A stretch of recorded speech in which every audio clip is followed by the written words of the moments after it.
In September 2018, I checked with the NMC, the National Media Commission, and found as many as 3,078 registered publications, newspapers, journals, and magazines. Let's say only a quarter of that number are in active functioning. About same period last year, the NCA, the National Communications Authority, had granted some 700 radio licenses, some 500 radio stations, and over 100 TV stations are in operation in Ghana. The media mirror and reflect society. They influence your life greatly, bad or good. The state imposes an onerous duty on the media to uphold the principles, provisions, and objectives of the Constitution of Ghana, and to uphold the responsibility and accountability of the government to the people. How exactly is the media discharging this onerous responsibility? In the face of the State of the Ghanaian Media Report 2023 by the Department of Communications of the University of Ghana, many questions have to be answered. A lot has to change in the landscape. Join me this morning with my co-host, Dr. Theodora Dame Ajintete, who is a lecturer at the Department of Communication Studies, University of Ghana. She is also a research associate of the School of Journalism and Media Studies, Rhodes University, South Africa. She was a postdoctoral fellow on the NRF-funded License to Talk research project at the School of Journalism and Media Studies, Rhodes University, from January 2020 to December 2021.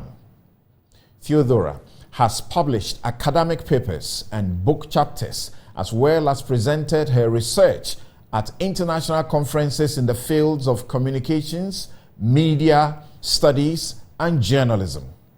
She is particularly interested in studies on media effects, impact, audience response, climate change, communication, emerging media usage and appropriation, and media sustainability. She has a number of articles that she worked with the researchers to produce in that report. Join us this morning as we bring you Change Speakers Series 5. Thank you very much for joining us. Thanks, Samson. Thanks for having me.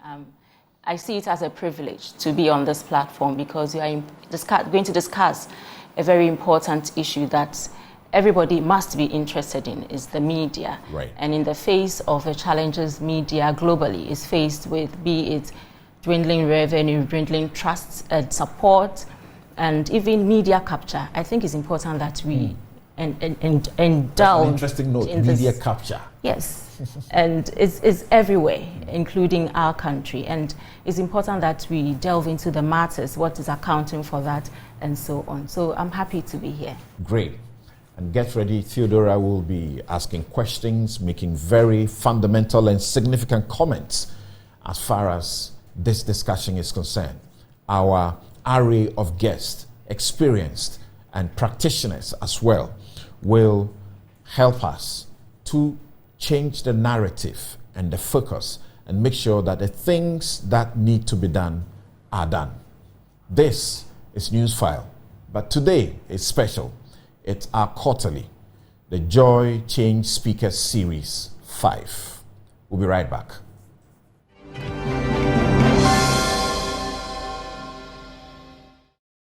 You're welcome back, and this show is brought to you by the candid sponsorship of Bank of Africa, strong as a group and close as a partner, MTN everywhere you go. Ashesi University, educating ethical and entrepreneur leaders for Africa. Robert and Sons Optical Services, your comprehensive eye care service provider for 31 years. Duroplus, how you get your water matters. Remember, where Duroplus goes, water flows. DBS Industries, roofing, Papa Fie. My Way, dial *165# on MTN to join My Way today. Cherry Tree Properties, we develop spaces as though we're going to occupy them ourselves. And as I indicated to you earlier, we're doing the discussion on the back of the University of Ghana Department of Communication Studies, the State of the Ghanaian Media Report. The State of the Ghanaian Media Report is based on a research conducted by the Department of Communication Studies and the Media Foundation for West Africa, with funding support from the College of Education, University of Ghana, and the American Embassy in Accra. The focus of the report is the Ghanaian media. And before we start, I'd like to know, because you played such an important role in this whole process, some of the things that, the revealing things that, the report has. Some of the key findings are that financial viability of the media, there's some issue there. You worked on that. Working conditions in the Ghanaian media ownership and regulations, some really very opaque processes, and the usual polarization in our system. One party comes and their members or people affiliated with them get more licenses and then the other one goes and it's the other way. The safety of journalists. You also come to play on this question. Media and national development, professional practice training and capacity building. What has been the response from stakeholders and the public generally? All right, so doing the report, one of the major things that we were concerned about is to get the buy-in of major stakeholders, particularly the media. And I must say that we have received that support. We've been able to do a number of media engagements. We've also met with the Ghana Independent Broadcasters Association, because they are the employers of the media, the journalists, to discuss some of the issues. Thankfully, we have them here today too. And today you have given us the platform to engage in this. And I believe that this is very important, because then it keeps the conversation going. It doesn't become a one-off event. Yeah. Right. After Professor Audrey Gajepo is done with her introduction and summary of the whole documentation or document, then we have your colleagues leading us on the media and national developments, the premise, promise, and the practice. Let's begin. All right. So we have our first speaker for this particular Change Speakers series. She is a senior lecturer at the Department of Communication Studies of the University of Ghana, and of which she is a proud alumna and the current head. For 13 years, she has taught in higher education with interests as a scholar, researcher, advocate, and practitioner straddling marketing, communication, gender, and media development. She has worked on several projects, including the Status of Women in the Ghanaian Media Report and the recently launched State of the Ghanaian Media Report, of which she was the lead investigator. Her current research attempts have tracked advertising revenue inflows into the Ghanaian media, as well as evolutions in brand communications as shaped by the COVID-19 pandemic. Our first speaker is Dr. Abna Enimwa Yeboah Benin. Dr. Enimwa Yeboah Benin, please, you have the floor. Thank you very much, Theodora, and greetings to Thompson and also all who are listening to this conversation this morning. I believe that it is very timely, and thank you to Multimedia also for giving us this wonderful opportunity to extend the reach and perhaps the impact of the report as acknowledged by Samson. to have been developed by the Department of Communication Studies here at the University of Ghana. I'm very happy to be here. And Theodora, am I good to go on? Or these are just to say good morning and thank you? No, please, you do your presentation now. Okay, so we've been invited to speak to the topic, and this was actually one of the titles in the report, the media and national development, the premise, the promise, and also the practice. I choose to focus on pluralism. And so I have reframed mine to be speaking to media and national development, premise, promise, and practice of media pluralism. And in doing this, I focus particularly on the broadcast media because of its obvious power and reach in the country. And perhaps if we want to really look at our developmental agenda, the opportunity that the broadcast media offers for us to reach all voices and ideas across the country. And so my focus will be on the pluralism as we are practicing it in Ghana at the moment, and whether or not the foundations for such pluralism have been laid, and again, whether or not the way in which we're practicing it would lead us to benefit from the promise that pluralism is supposed to offer any nation. Before I get to the substance of my presentation, though, allow me to just share a quick anecdote. So, somewhere in the late 90s, up to about the early 2000s, as a young lady, I became quite conscious that something was changing in the environment around me. And this something was, from my observation, as uninformed as it was, an avalanche of news and current affairs all over around me around the late 1990s and early 2000s. Wherever I turned, it was as if there was news and current affairs. And the reason this stood out into poignant recognition for me was because I had grown up not liking the news very much, certainly not liking talk shows and current affairs that dealt with politics. And there's some history to that. You see, a few years before this late 1990s, as a child, living in a house where we didn't have a TV set of our own, out together with my siblings in the evenings on Sunday, wash my feet so that it looks as though I've had a shower, and then go to somebody who had a TV set to their living room to watch the Osofudazi or Brad Dache, that kind of drama show that was shown on GTV.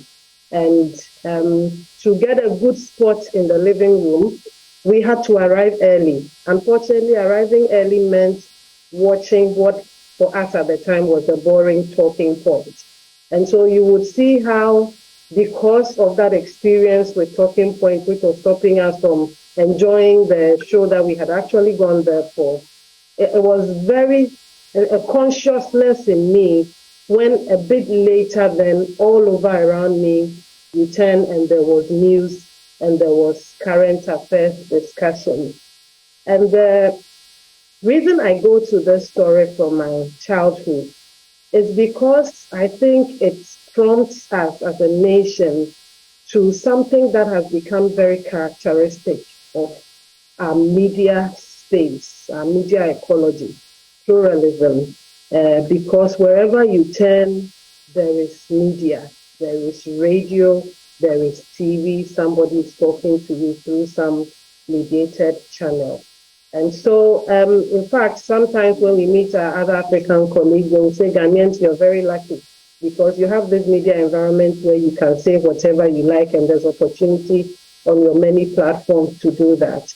They are right when they say that because we do have what seems to be plural media space in the country, and it is guaranteed in law. So the framers of our constitution made sure that we would be in a situation of media pluralism by guaranteeing in the constitution that free media is guaranteed, there shall be no censorship, there shall be no impediments to the establishment of private press.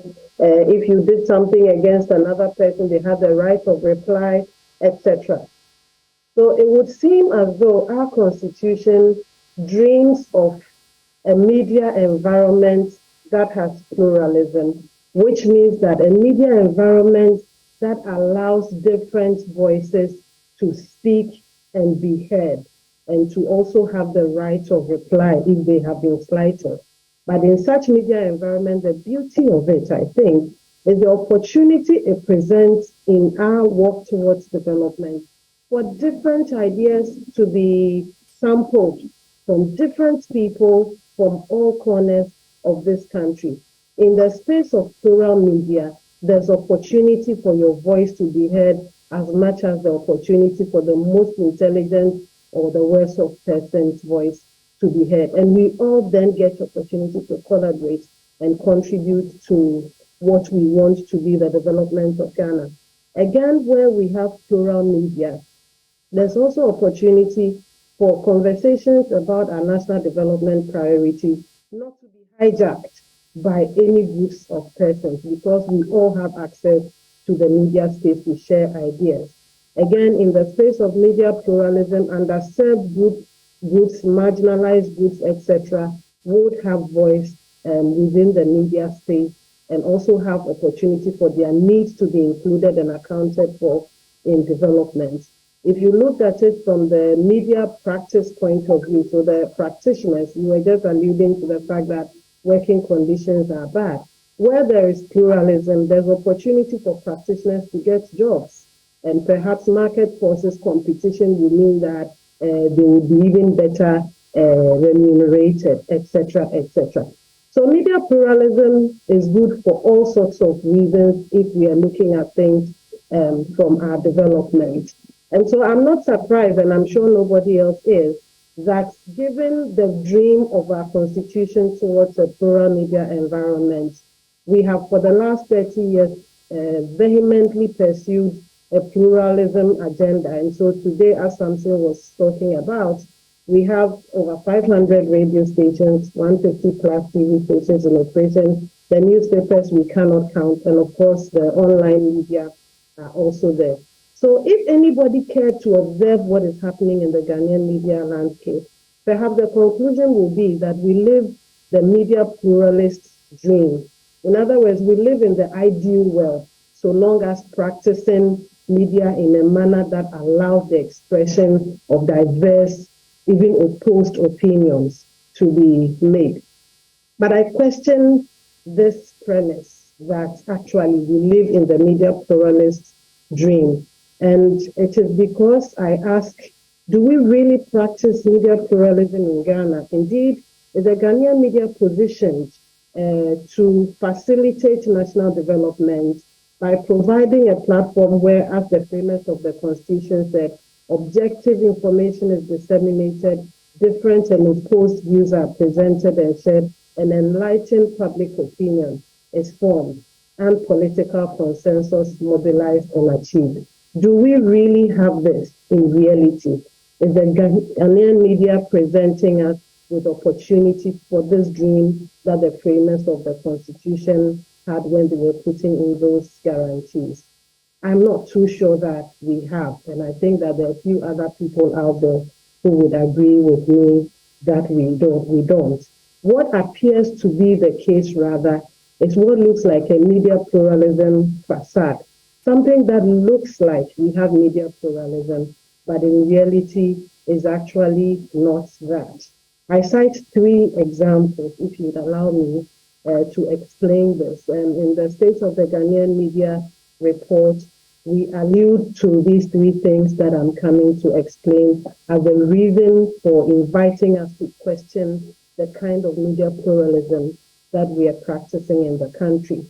The first is political capture. The second is media empire building, a trend towards media empire building. And the last one is geographical diversity issues. So on the political capture, anybody who is watching the Ghanaian media scene would see that actually there's a lot of politics and political voices in our media. Indeed, MFWA data from, I think, 2018 reports that as much as a third of Ghana's media is owned by individuals who are highly politically exposed or connected. So there's a lot of, if you like, access and control from the political side of this country into our media.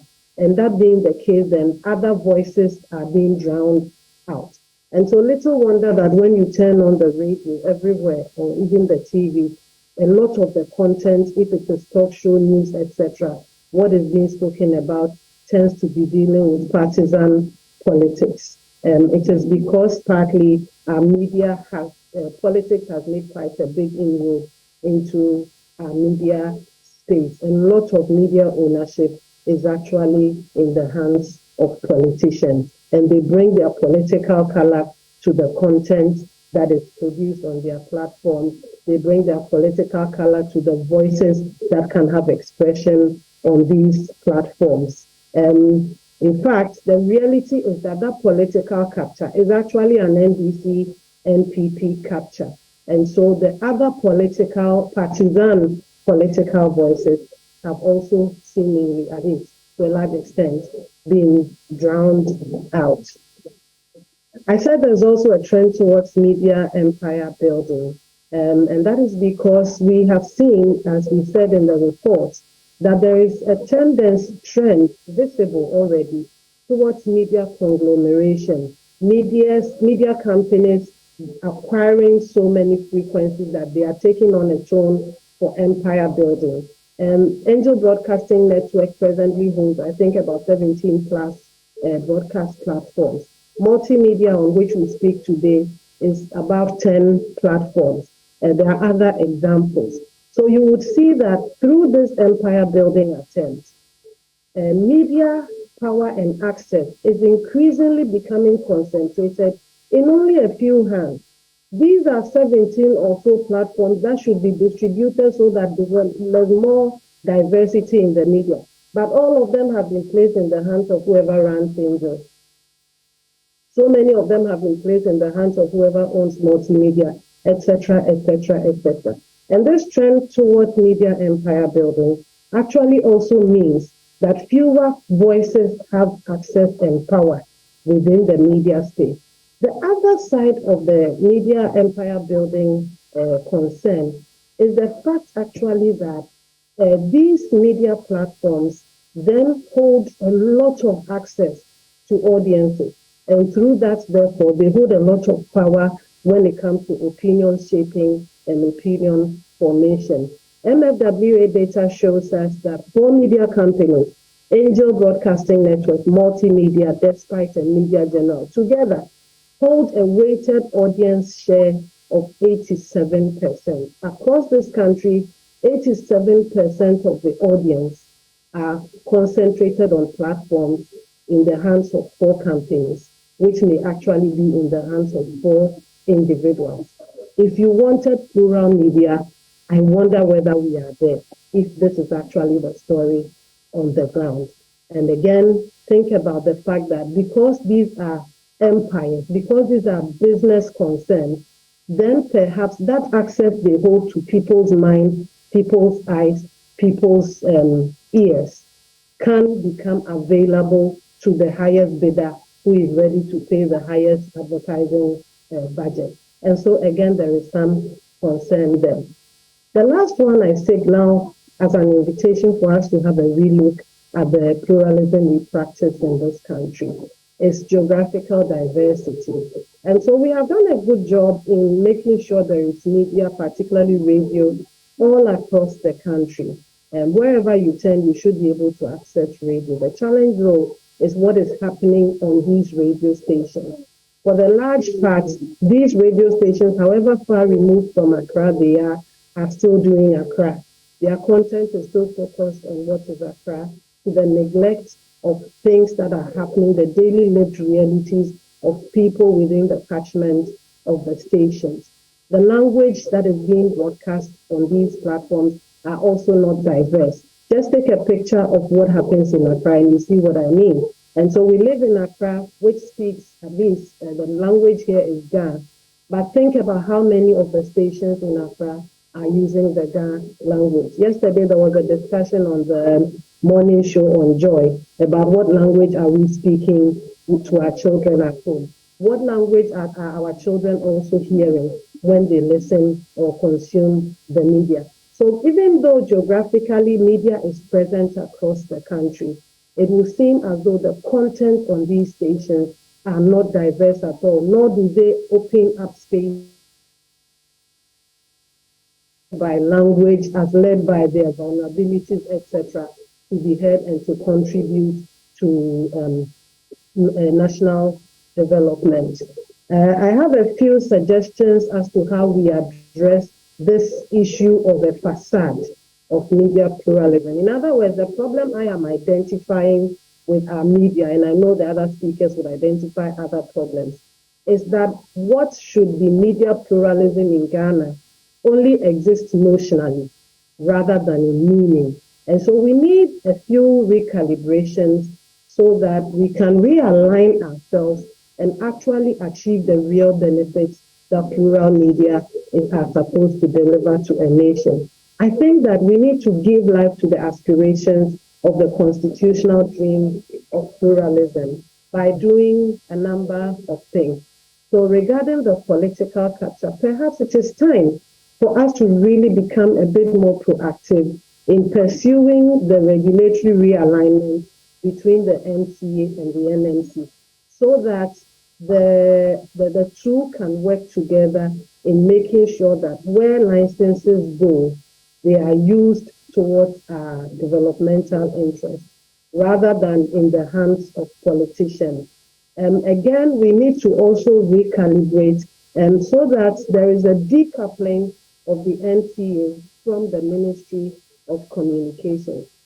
For as long as the NCA is an agency of the Ministry of Communications and therefore to some extent at the mercy of what the minister who is politically appointed wants to do, there will be concerns there. And we've observed, for instance, that when NDC is in power, more stations aligned to NDC come up. When NPP is in power, more stations aligned to NPP come up. We think part of the puzzle may have to do with the fact that the regulatory agency needs a bit more independence from the executive machinery.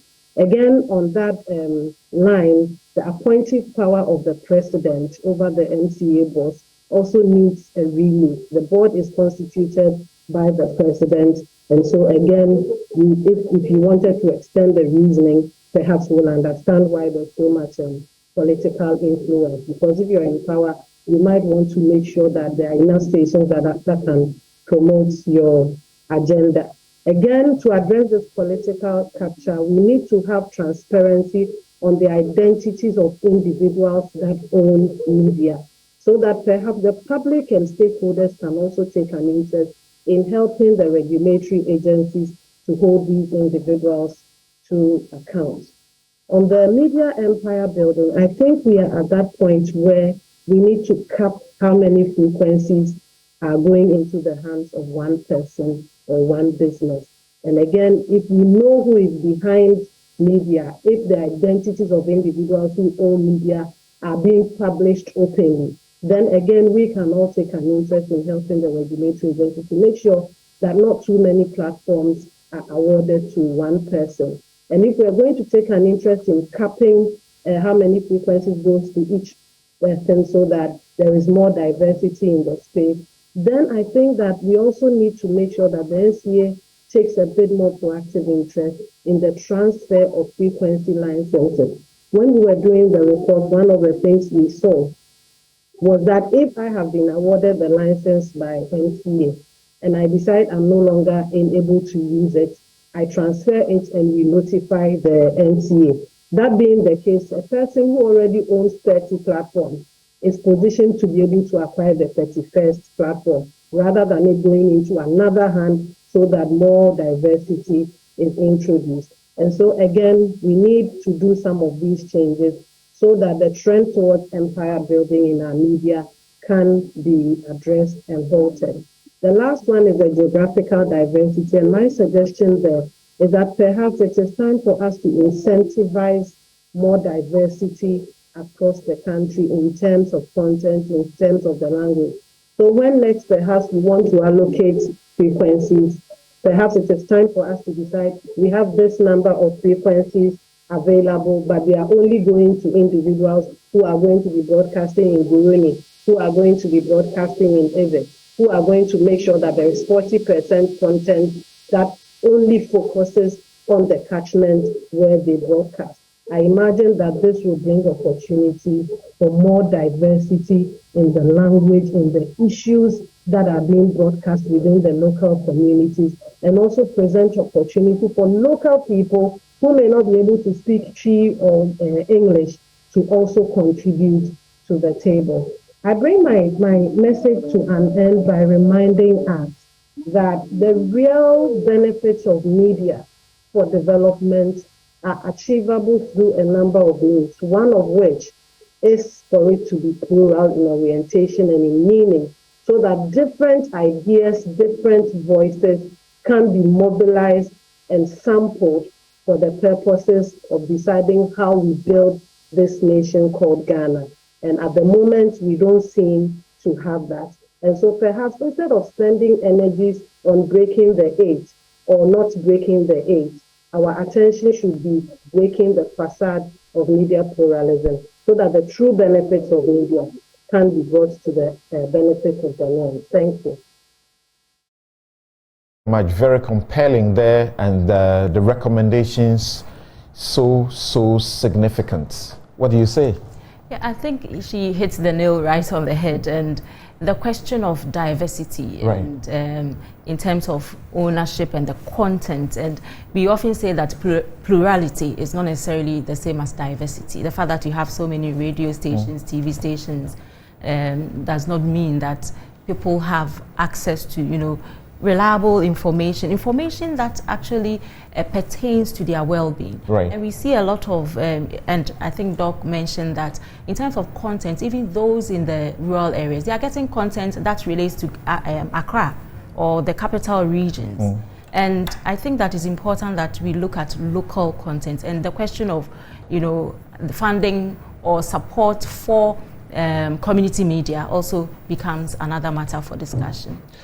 Political capture or NDC NPP capture, a lot of politics and political voicing, a third of the Ghanaian media owned by politicians, politically exposed persons.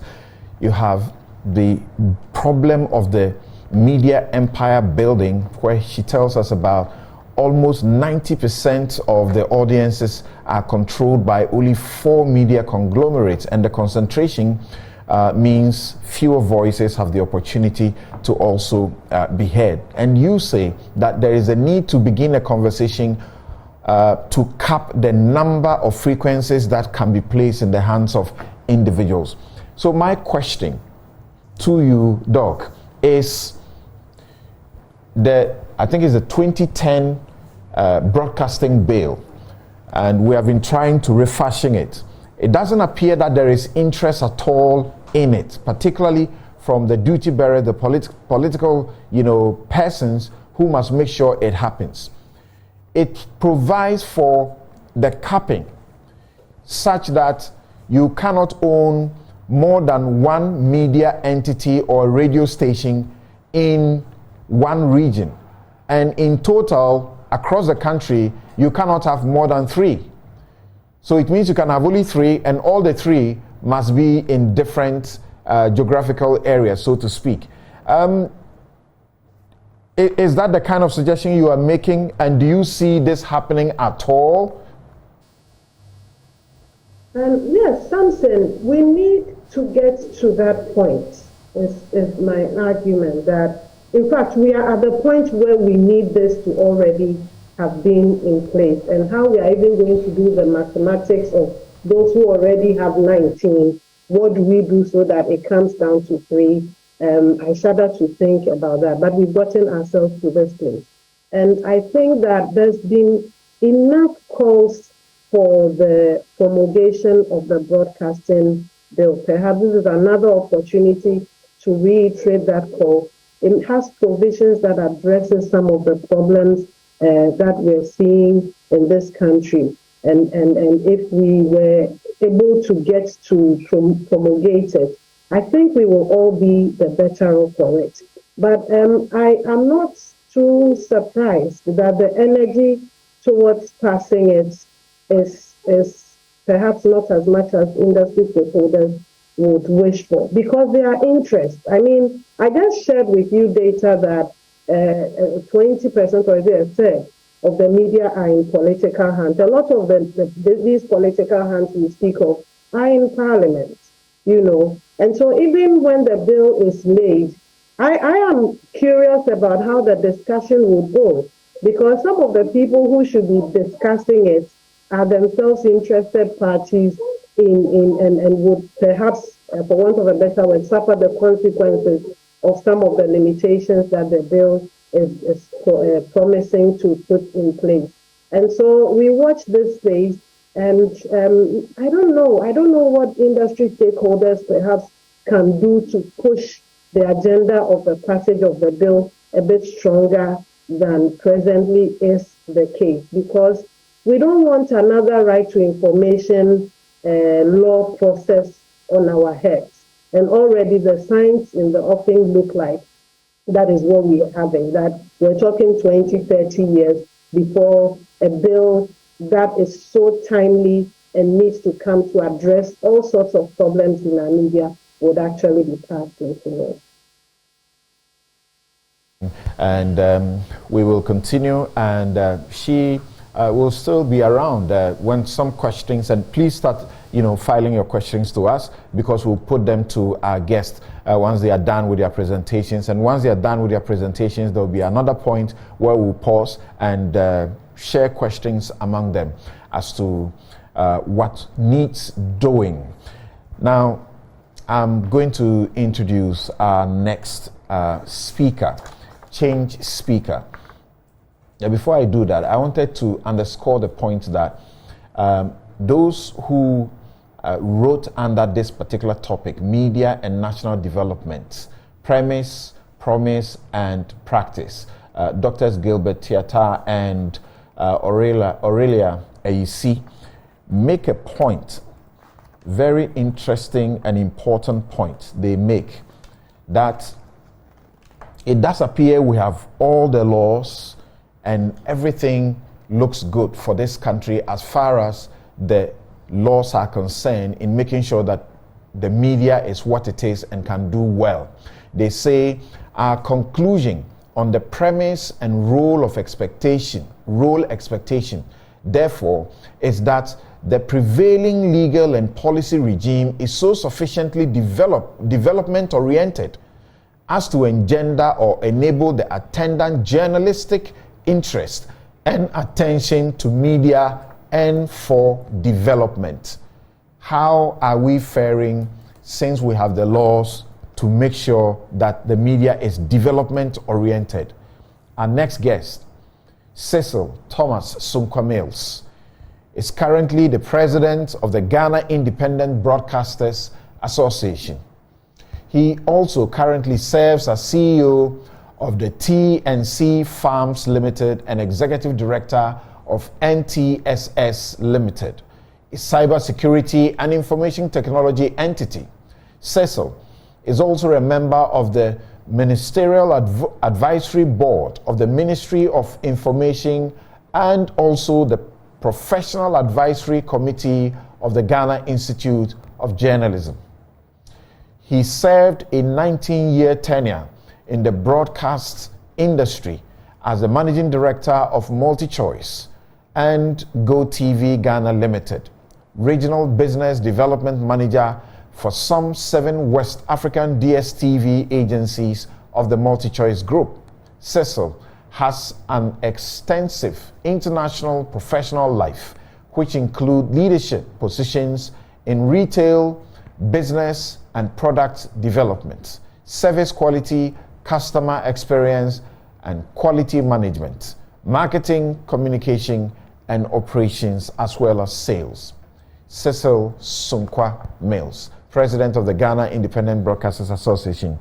The next 20 minutes, we are hearing your significant views that will shape this landscape. Please, let's hear you. Thank you, Samson. And I want to start by, first of all, letting people know what Giba is. Giba is an association of authorized and operational non-state-owned private broadcasting stations formed to promote our membership's common interests. We've been around for some 25 years, and we also actively promote the independence, legal, and economic interest of our members through the provision of top quality research, advisory and consultancy, and advocacy in changing business and regulatory environments. So we know for Ghana, the media has, we opened our doors basically with the coming of the Constitution in 1992. So you would find that a lot of the times we come from a position of fighting, because we've always, in fact, that is what it's been. We're always pushing the boundaries, and luckily our Constitution is what we stand on. I think earlier you did mention, first of all, I want to look at the state of the media that we're in. Ghana has a unique situation. When Abuja, a couple of weeks ago, we had a meeting with Bon in Nigeria. And it was surprising to see that even we have more stations than they have in Nigeria, if you look at the population size. So that tells us that we actually are in a unique situation, and also for us as practitioners of media. The report that was done by the School of Communications for us was a big break, because what it did for us was, for the first time, we had consolidated issues of media into one document. We'd had so many meetings on different issues all the time, and it was very difficult because we did not have research information. But here, this document has actually pulled everything together, which we think is great. I think some aspects other speakers will take, but for my report, what I'll focus on is the absence, first of all, is the absence of broadcasting legislation, which is the broadcasting bill. And then I would also talk about financial viability. We found out that, and then I would touch on briefly on other topics. We found out that most of the issues also, I think the media ownership part has been taken care of quite in detail, but a lot of stations are struggling currently in this country. The financial viability is completely threatened. Now, when that happens, it makes stations vulnerable, it makes even the staff vulnerable. So let's look at what are the issues that are bringing about some of these challenges. First, I would want to touch on taxation, authorization fees, and business registration. We have, we come from a background where we had a much smaller number of stations. Now we've seen this escalate to a larger number. It has an impact on different things.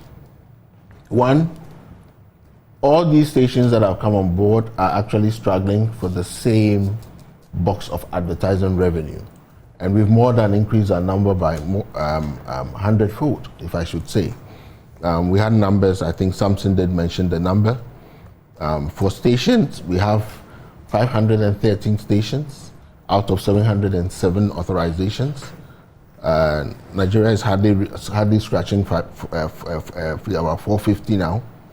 And then for television, we also have 121. Now,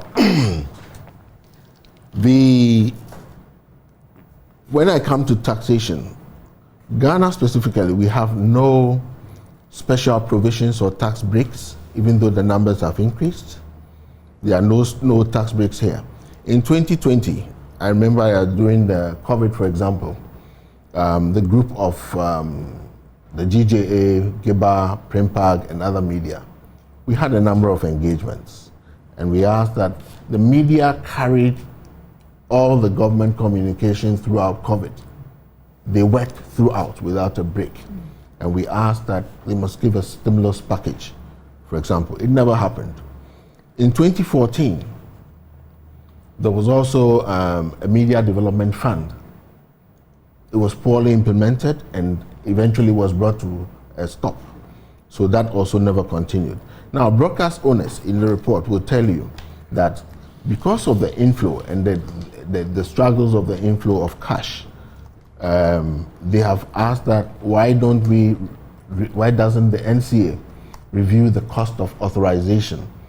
We've increased the number of stations that much, and we've not seen a decrease in the authorization rates that stations are paying. So what are we saying? NTA, is it possible to reduce this so that the burden on stations would be reduced? The other thing about tax breaks, that basically goes more to the print industry. Imported books get some exemptions on tax, but when you have local literature, there are no exemptions and benefits that are provided. Like all other businesses, media organizations are compelled to do their tax laws. And historically, and the good thing is that we've not had many cases where stations have come into trouble with the GRA. However, there are some cases that came up, and it's important to mention that the influence of such things when they happen. In September 2015, I remember Angel FM was charged with owing the state some taxes. So their offices were sealed off by the GRA. That was resolved. In 2017, I remember NCA, there was another outcry from the broadcast industry on fines. Huge fines were imposed on stations to renew their authorizations, and that was resolved. However, a number of free-to-air stations today, as we speak, are caught up with a new thing, which is they are being asked to pay for free-to-air communication service taxes. Now, Samson, CST is a consumer tax that is supposed to be paid.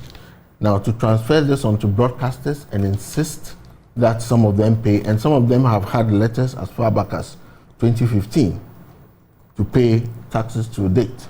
Basically, we're now moving to the point where that could mean that you're actually shutting down that station. Because one, the tax is not a tax that free-to-air stations are supposed to pay by law, but this is actually being enforced.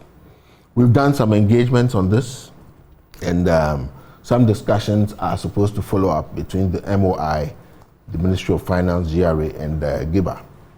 But these cases tend to reinforce the perception that tax liabilities can be used to intimidate critical media, especially specific news organizations. They started and we've stopped. Now, talking about the increase in pressure for revenue, now that the revenues have been depressed, and they've also been depressed because there are alternative platforms that people are using to disseminate information. We now have online. People are reaching in country to do the same thing, and a lot of the stations have now lost a lot of ground on ad revenue. But this has not stopped, has not enabled a discussion that the stations have had with regulators to look at, especially the financing of stations. The whole game has changed for a lot of stations. Rather, we've had an increase in number of stations. And as I speak, I know stations are even now struggling to even pay their regular licensing. The other big issue, which is also another bill, which comes to another bill that we are also praying that it's looked at and passed, is coming from advertising revenue, which is the main source of revenue for free-to-air stations. Whilst we've seen a reduction in terms of ad spend on radio and TV on the traditional platform, a lot of advertisers have moved to digital. This has also depressed the revenue income of a lot of stations. So there's the need for, we're asking government to pass the bill which brings about, it's called the Advertising Council Bill. This will enable us to regulate the advertising industry. What is happening is, because there's so much competition for adverts, a lot of stations go in for deals, and the advertisers tend to give you a payment period of sometimes 120 days or more. So what happens is that stations actually will run adverts, but there's no cash flow and payment is due in 120 plus days. Now, this has been a rule of thumb because it's just been an open regulation. Nobody actually put it there. But a lot of stations are in so much debt because now when it comes to even the period of payment, this doesn't seem to happen. So as part of it, in other countries, what they've done is they have put in clear regulations on durations, etc., on payments to stations. This we can only achieve if we get also the advertising bill also coming through. Now, so you find we are actually also supporting AAG to pass this so we can bring in these regulations and allow us to increase the revenue of stations. We also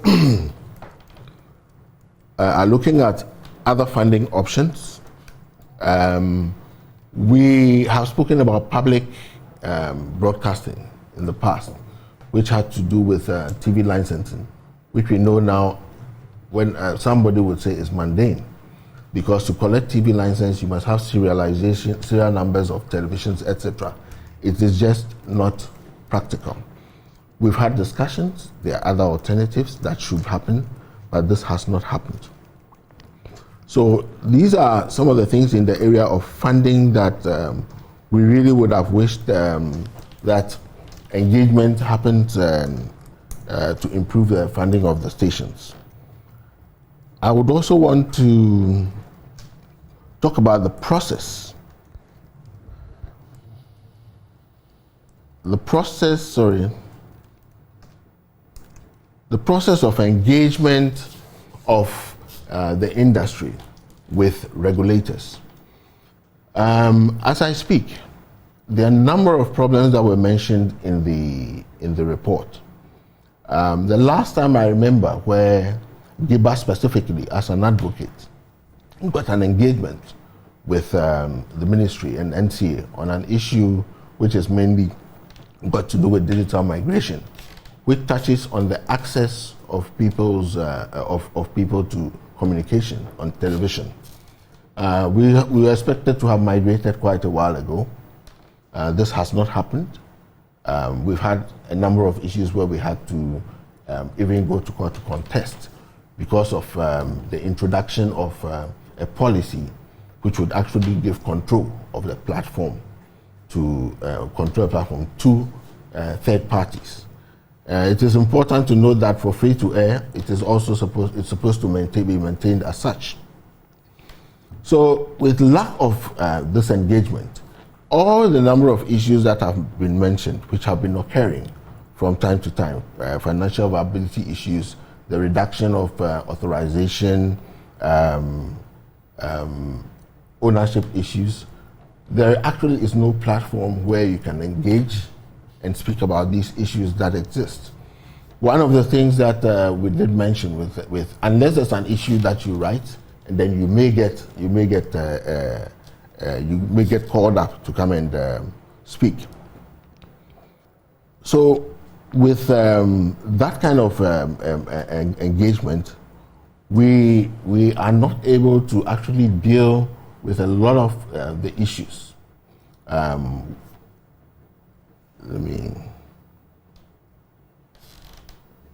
Sorry, I think I've got. Hold on. So you're listening to Cecil Sonkwa Mills, and you're watching him as he gets towards ending his presentation on our subject for this fifth in the series of the Joy Change Speakers series. So, yes, already have a lot of questions on my mind, but I'm hoping that we'll be able to have the opportunity to ask them. You know, he's dealing with the business side of things, very important. Yeah, so I speak about lack of industry engagement, okay? And then there's also the absence of a structured periodic sustenance conversation. We have noticed also that in terms of platform management, we do not have a clear policy direction as we speak for DTT migration. There was a policy which came out, and because we went to court, this policy, part of it was quashed. So what it meant was that we expected a new policy to come through from the ministry or the NCA. Now this is pending. But besides that, we've seen that new rates have been sent out for stations to make payments to sit on this platform. Now, the other side of this is that these rates, as we know, we expected that there must be an approval process for these rates to be finalized. This has not happened.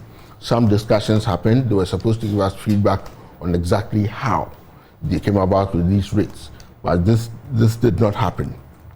Now, this has been followed up with other rates of distribution for some of the people on the DTT platform.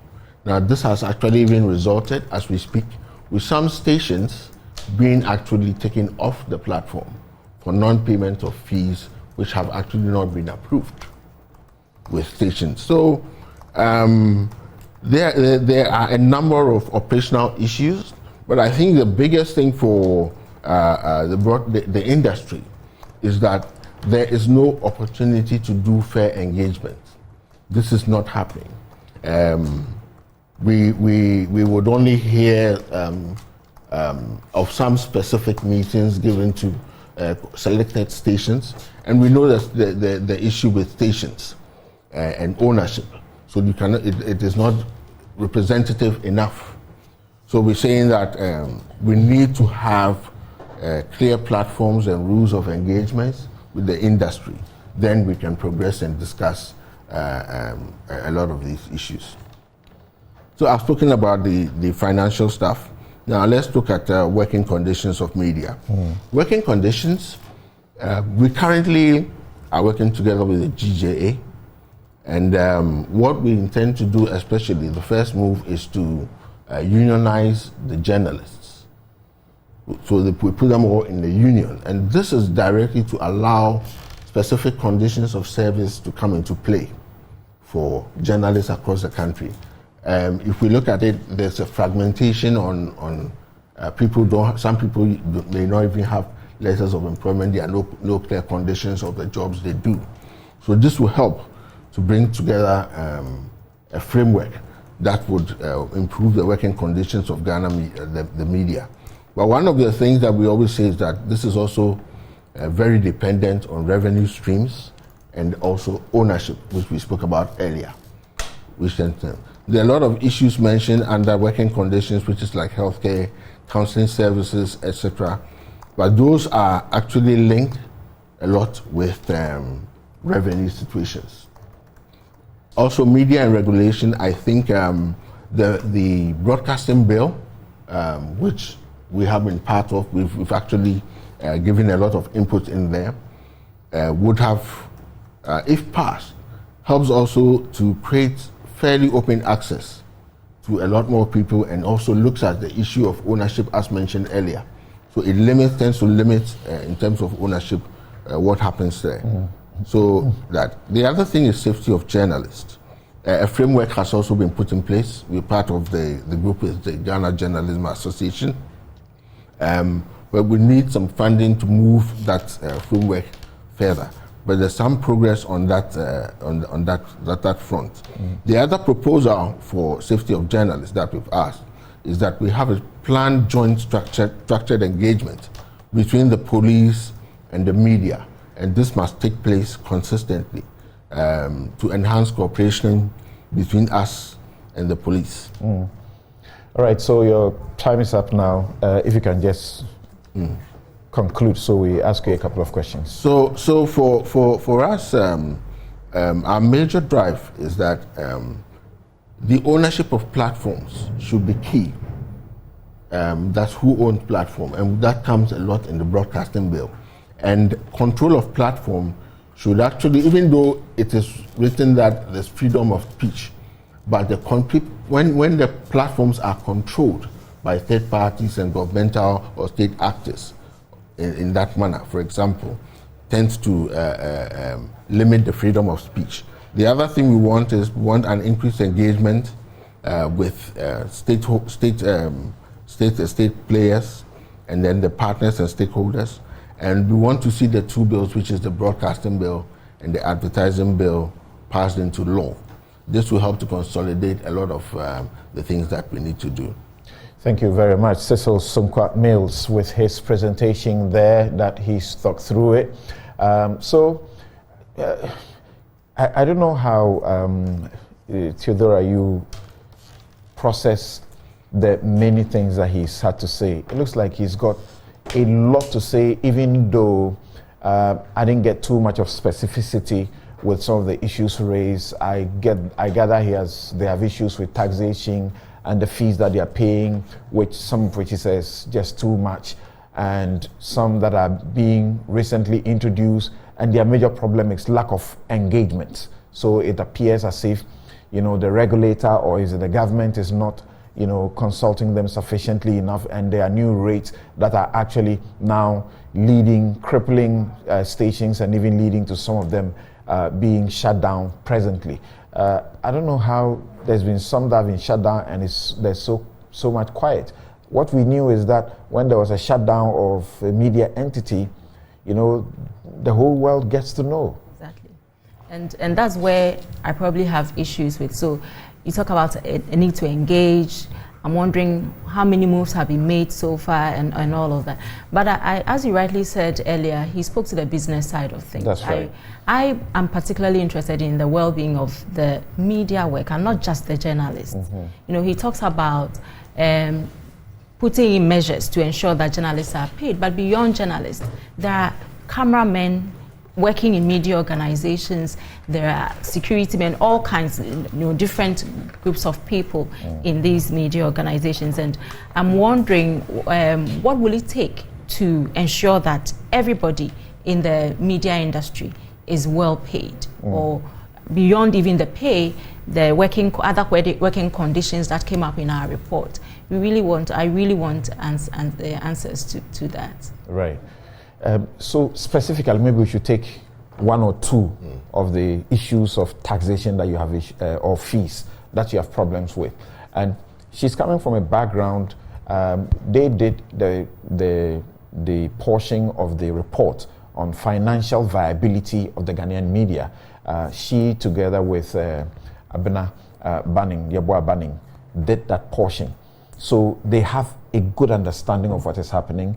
They know about the poor remuneration. They know about how some radio stations or media entities can't afford to even pay their staff. Staff have been on for months without pay and all of that. What is this, particularly you said some new rates that have been brought on, which is crippling and has led to some stations closed down. Get us the specifics. And what exactly is your problem with it, aside the non-consultation you talk about? Okay, so with the revenue situation, there are some that are internal within station and then external. So when you look at the external one, the external is got to do with authorization fees and taxation. For example, those are things that stations need to pay. And authorization fees. Authorization. Which is that? Authorization is it allows you to operate. Okay. And you don't make a one-off payment when you get the license. You get one-off, and then there are also annual payments that stations need to make. Okay. So your complaint, what is your complaint? The entrance fee, so to speak, or the license fee before you get it, or the annual one? Yeah. Most stations are even not generating enough money. So why are they not generating enough money? Because the main source of revenue is advertising. Now the advertising revenue size for Ghana is limited. Now we've thrown in a large number of stations. That's one. So it takes away a lot of revenue that stations with. And then the other side is there are alternatives that advertisers are also using, which is digital advertising. So it further reduces the ability for stations to make money. But whilst they are struggling to bring in cash, remember that when they bring in that money, okay, that is possibly what can let them have a health scheme for the cameramen and journalists, etc., and equip them, etc. So when, as an industry, you have revenue flows that are dwindling, but you're increasing the number of consumers within the basket, then we need to have a discussion. The conditions, are they the same for the community stations? No, the community stations have they have a lower rate, so they are different rates. So if you are running a business, yes, and you are making losses, nobody forces you to stay there. Why should you blame the, regulator or the state that is taking, money for you doing business? So that is fine. But we're saying that they could have discussions and then look at it that because of conditions that exist currently, is there the possibility of looking at the rate? So that is the external one. The other one that I spoke about is, which you say is a new introduction. Yes, this is a tax, and it's CST. There's the communication service tax. Now, by law, free-to-air broadcasters do not collect, because the media they give out, they do not collect revenue like as compared to pay TV. So if they do not collect this tax, why is the GRA asking that a free-to-air station should pay CST on their total revenue? I thought the CST was introduced for the telcos, correct? It was a telco tax. It was a talk tax, and then it was amended. And you are being roped in. Yes.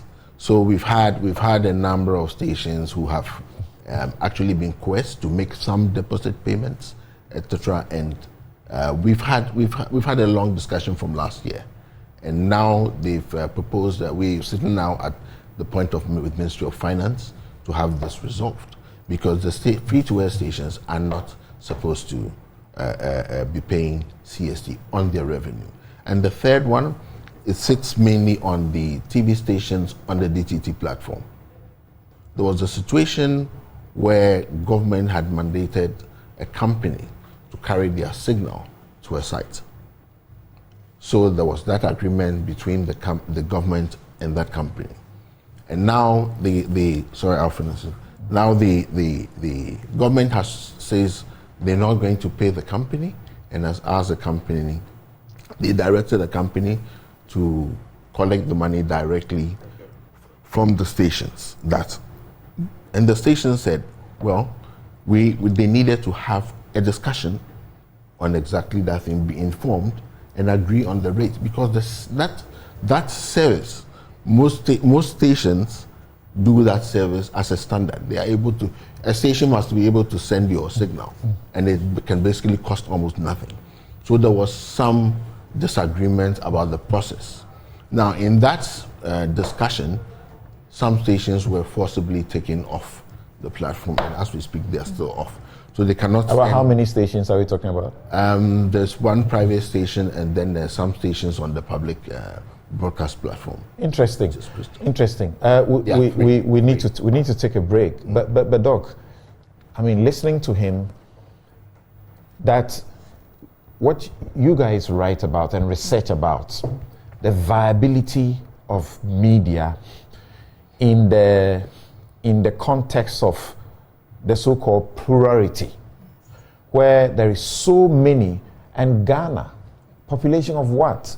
We have more stations than Nigeria. In fact, the last time I checked, we were more concentrated than several countries. I do not know a country which has more than we have as Ghana yet.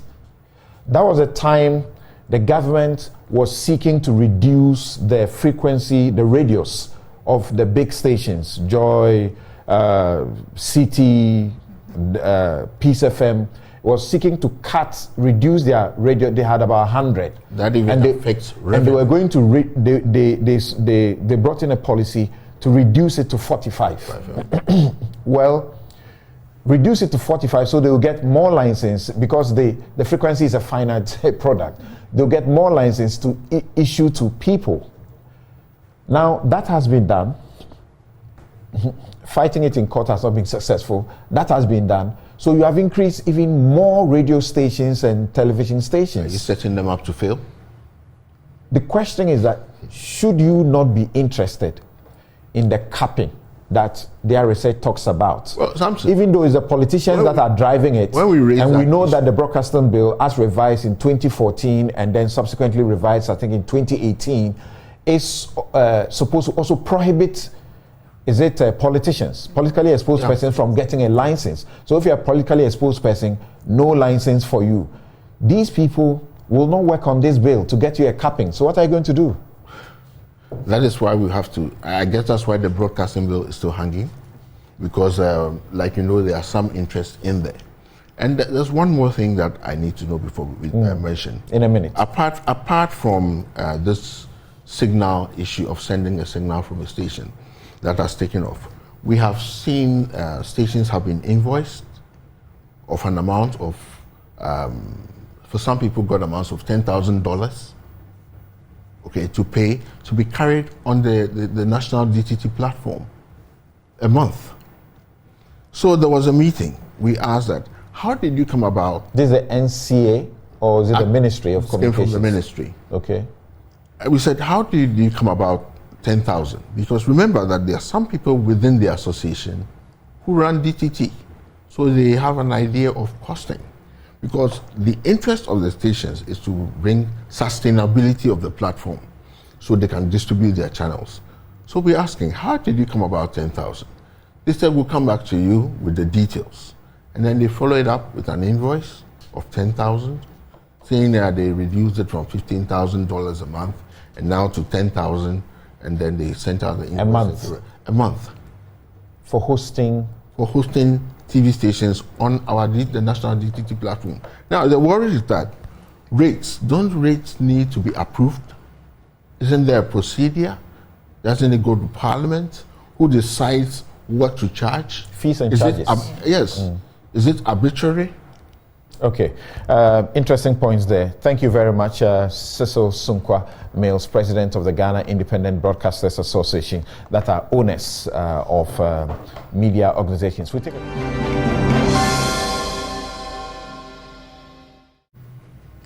Welcome back to the Change Speakers Series 5 here on Joy News Channel and then Joy 99.7 FM.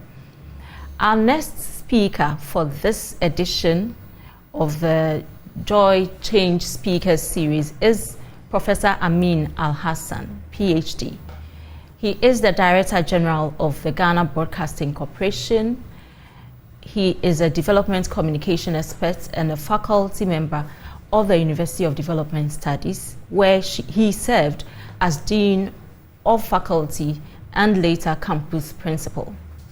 He has previously worked with GBC Radio News and the Ghana News Agency. Professor Al-Hassan has a master's and a doctoral degrees in communication studies from Tampere University and in Finland and Concordia University in Montreal, Canada. He has lectured at International School of Social Science in Finland, McGill University in Montreal, and York University in Toronto. Professor Al-Hassan resigned his position at York University in 2012 to take up lecturership position at the University of Development Studies, Nyankpala campus. As a development communication expert, Professor Al-Hassan has authored and edited 3 books and several peer-reviewed book chapters and journal articles in journalism, mass communication, and development studies. His book, Communication Policy and Economic Fundamentalism in Ghana, which was released in 2004, traces the history and development of colonial and post-colonial governments' response to the use of media for development. Professor Al-Hassan, it is your turn to do your presentation.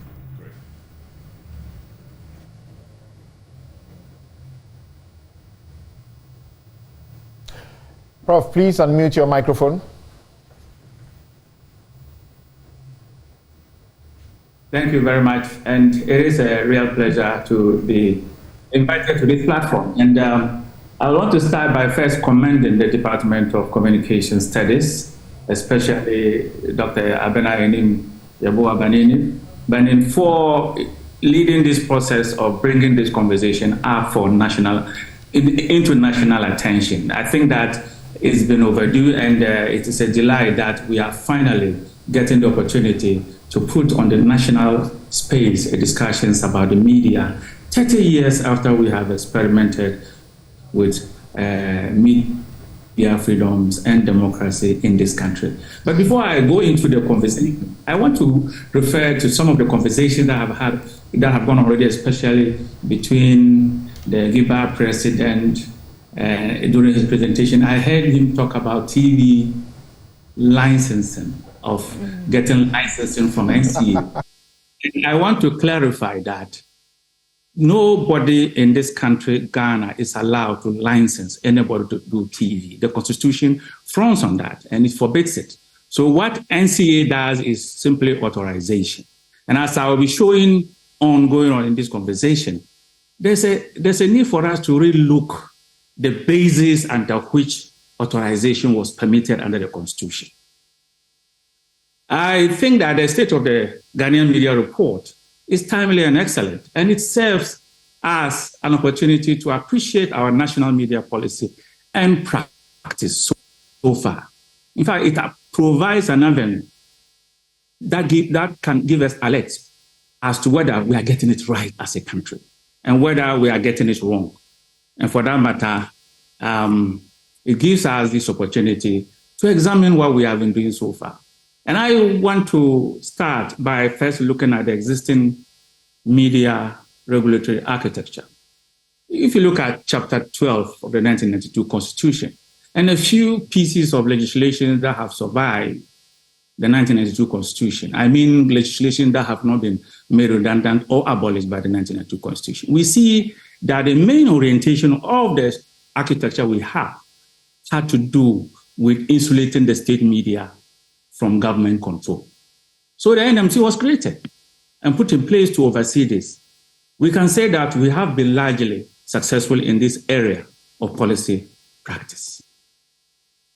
An additional responsibility we remember very well was added to the NMC to monitor the media space and call erring practitioners to order. In this area, we see that the Media Commission's mandate was weak. It was never given any power to act in this domain. It has a power when it comes to insulating the state-owned media from governmental control. It has the power to appoint the board of media, state-owned media. It has the power to appoint the CEOs of state-owned media. And that makes the state-owned media governance structure accountable to the NMC and not to the executive arm of government. In this area, we have been very successful. But when it comes to monitoring the airspace and calling erring media houses to book, private sector, we see that it has largely not been effective. Simply because the architecture that was put in place 30 years ago has not armed the NMC with the necessary power to act.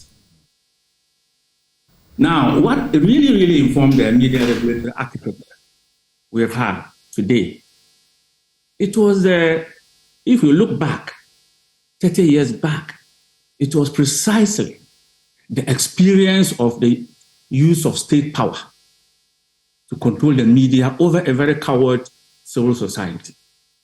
The experience of private media excesses or misconduct was not part of the historical experience of the framers of the Constitution. So we failed to foresee a new media ecosystem that we have today.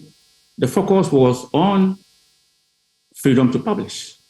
That is why the law did not place any inhibition on newspaper publication, apart from the registry with the NMC. And indeed, we must celebrate this structure as one of the best in Africa. I think that Ghana's media regulatory architecture is the best in Africa.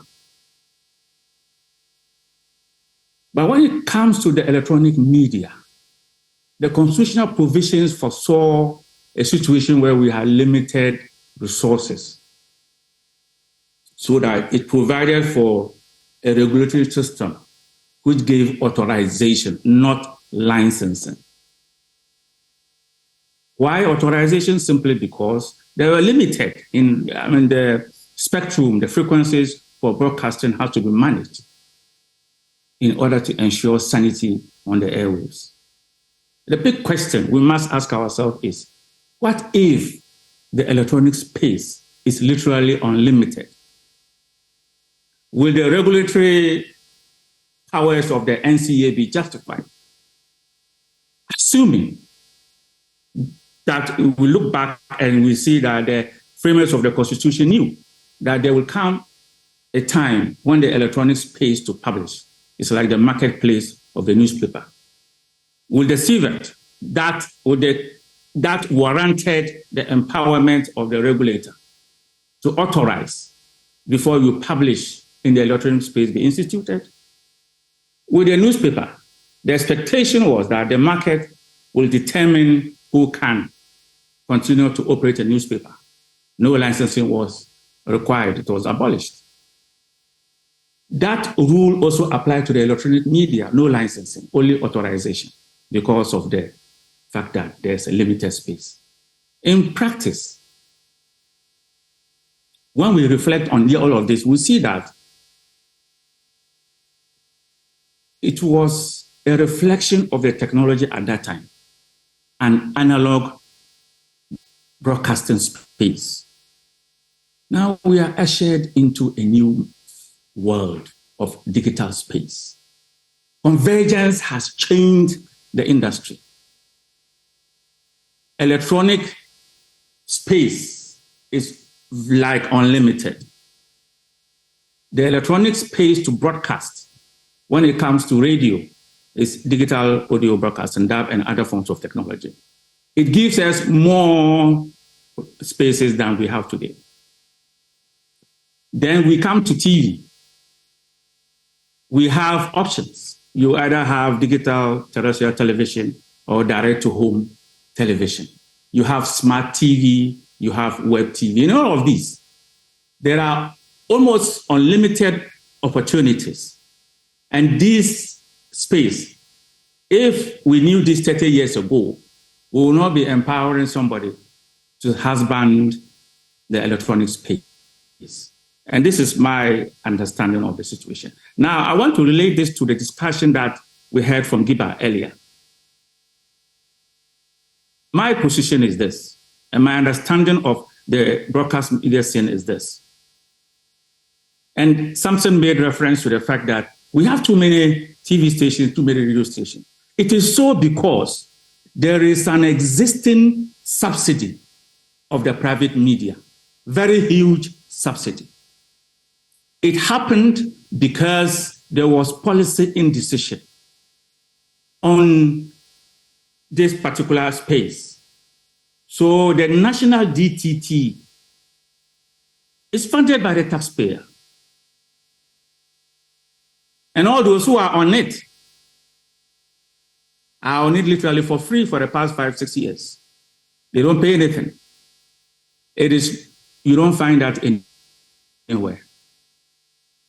Now, I would say that the reaction of the Ministry of Communication to impose some payment on the DTT itself, well, it needs more consultation and some agreement on how much to pay. But the reason why we have oversupply of media in this country, because the private sector is largely highly subsidized by the taxpayer. Because DTT should not be something that you sit on it for free. It also means that if you are going to institute levies, it has to be reasonable levies that those who are on it can pay. Now, when you look at how the Constitution talked of the newspaper industry, it saw it as, hey, you are free to publish. The market will determine who will survive in the newspaper industry. You can start your newspaper. Your chances that can you survive the market? This same rule should also apply to the television sector, the radio sector, so that the market will help to cut out. But as we see today, when the NDC is in power, there are people coming for channels on the DTT because it's literally free. And when the MPP also comes in power, they will get their members come for channels on the. So in the end, there's crowding on the national DTT. We can stop that crowding if we properly implement the policy, which says that the DTT system, which is a national broadcast infrastructure, should be run by an administrative body. And that body should be able to recover costs and run it without necessarily expecting the taxpayer to literally fund the DTT. And when we do that, I believe that, like the newspaper industry, those who will survive will survive.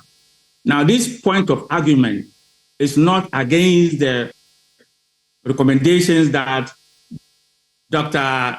Enimwa Yeboah-Banin proposed about capping the numbers and also capping who can own how many channels. I think that these things can all come together because we are not alone. Other countries have done it. And that is why we have more TV stations in Ghana than in Nigeria. Because in Nigeria, you're not going to have a free DTT set up and go and sit on it just because you have a political party affiliation. So that brings in, but that is an aside. But the main point I am trying to put up is that technological convergence has rendered the current regulatory architecture inadequate. And we have to ask whether, if the framers of this constitution or the constitutional provisions and the subsequent legislation, e.g. the establishment of the NMC, the way it is, the setting up of the NCA, the way it is, and the subsequent case laws, that emerges from the Supreme Court interpretations of issues about media. When we put all these together, we have to ask ourselves whether they are fit for purpose. Or if I may rephrase the question, will the structures that we have were put in place, that we have in place today, will be there if we knew 30 years ago that 30 years on, we will have the current technological space? And I want to just use one case to illustrate what I'm driving at. We are all aware, if you are not aware, please take your remote control and scan your TV channels. You come across what we call police TV. Police TV. Now, let's step back and go back to the Constitution and go back to the laws and go back to the reasoning behind certain Supreme Court decisions and extract what is a state broadcaster. It is simply an institution that was founded with state resources and is funded with state resources. That is how you can understand. And when you say this today, every Ghanaian calls, oh, that is GBC, Ghana Broadcasting Corporation. But if the Ghana Police Service, for example, which depends on 100% state funds to operate, uses part of the allocated state resources to start a television station, and it starts to typically act as if it is in the business of broadcast journalism. I've seen some content on their channel where a policeman in dress with police uniform with a camera and a mic doing vox pop in communities on the channel, literally doing what we would define as broadcast journalism.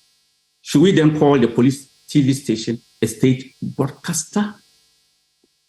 If so, why is it not under the direct supervision of the National Media Commission?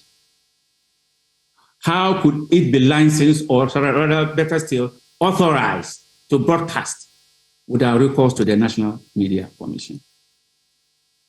Now, I'm raising this as an example to show how, and I know a lot of state institutions are applying to the NCA for authorization to broadcast. Then it opens up for discussion.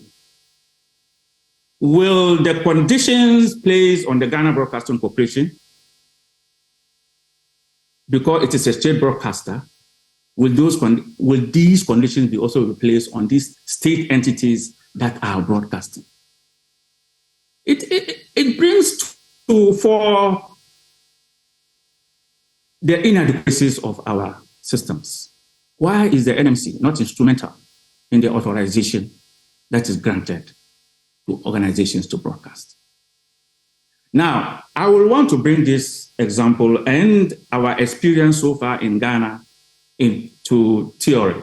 I mean, when you want to theorize this development, let us remember that the theoretical basis of media in a democracy is that it is supposed to mediate.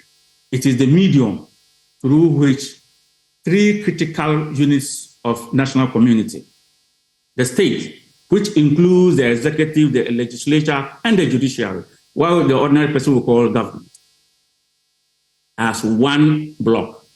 The second block is the market, the realm of free enterprise, and the third block is civil society. These three blocks are mediated by the media. And so all the privileges of the media through legislation, through the constitution, and the privileges are founded on the fact that the media has this role to play within this system. It's supposed to mediate. And it is a theoretical justification for media in a democracy. What these three blocks of, and when they were developing our constitution, all they cared about was how do you prevent the state from abuse so that civil society and the market will not suffer. The three blocks I'm talking about. Today,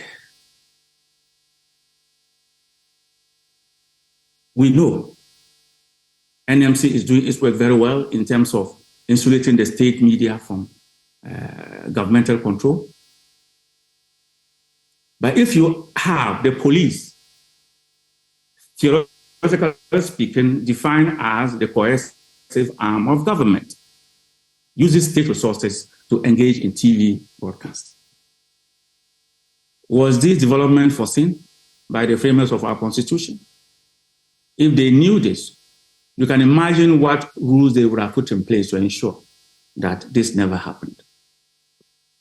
So what I'm pointing out is the fact that so far, our experience so far, 30 years on, suggests that the conditions, the practices so far tells us that the rules of the game needs to be redefined. We need to rethink the regulatory architecture we have in force. From a theory of public sphere, if you want to also ground this conversation into theory, you will begin to see that there is a certain framework. The theory of public sphere is used to make sense of the media's functioning in a democracy, the framework to make sense of it. It is expected that there will always be media excesses. It is the state-owned, whether it is state-owned or private, there's always going to be media excesses. And that is why avenues for seeking redress are always provided. We provided for this when it comes to state media. We did not provide for this when it comes to the private media. We are expecting the law courts to resolve differences. But listen, the problem is this. This particular Ghanaian case is a unique one. Throughout the world, it is not so.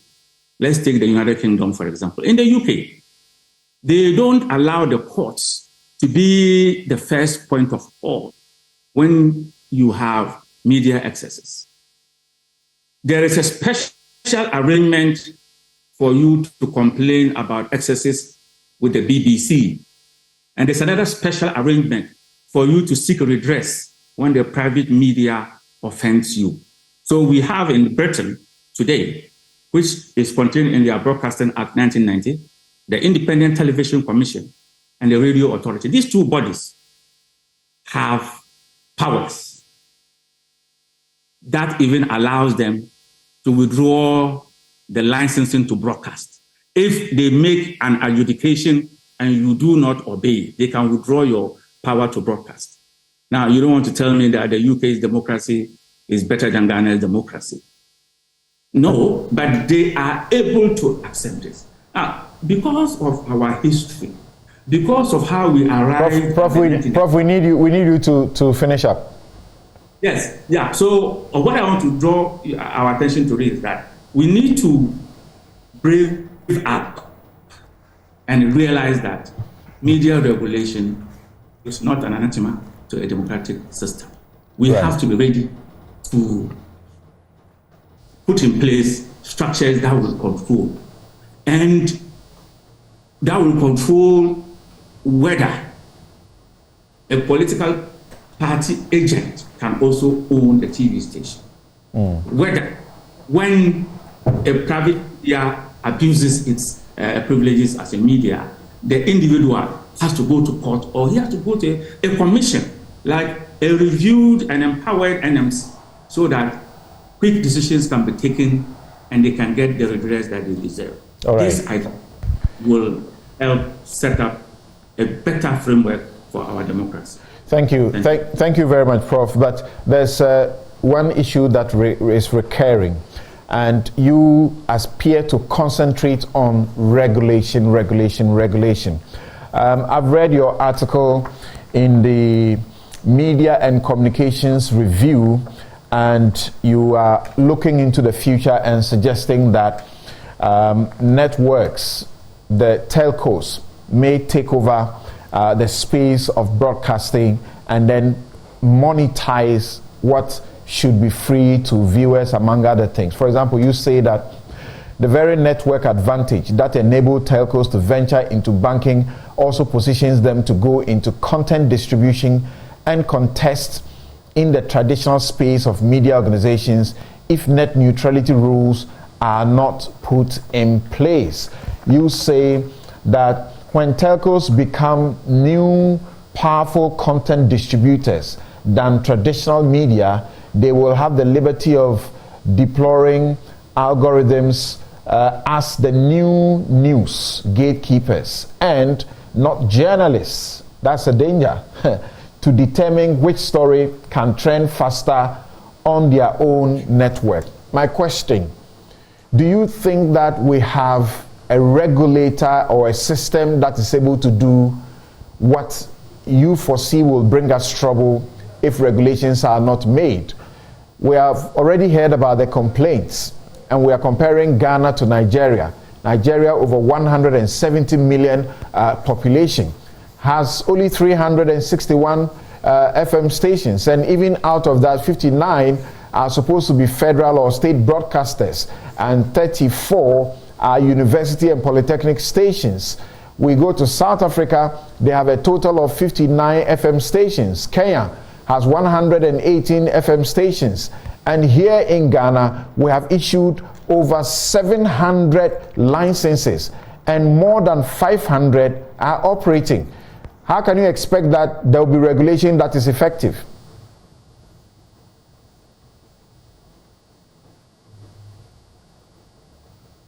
Prof, please unmute your mic.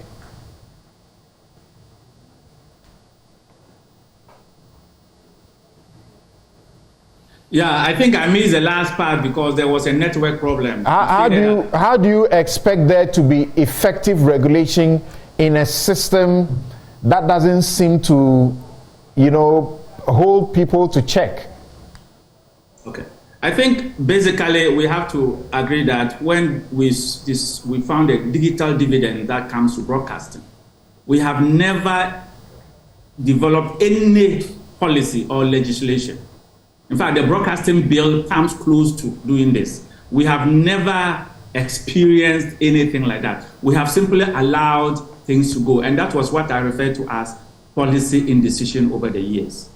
And so the conversion that have happened means that broadcasting, in fact, the future of broadcasting is online. The BBC Director General, my counterpart at BBC, recently came out to say that they are targeting to see a future BBC that is 100% online.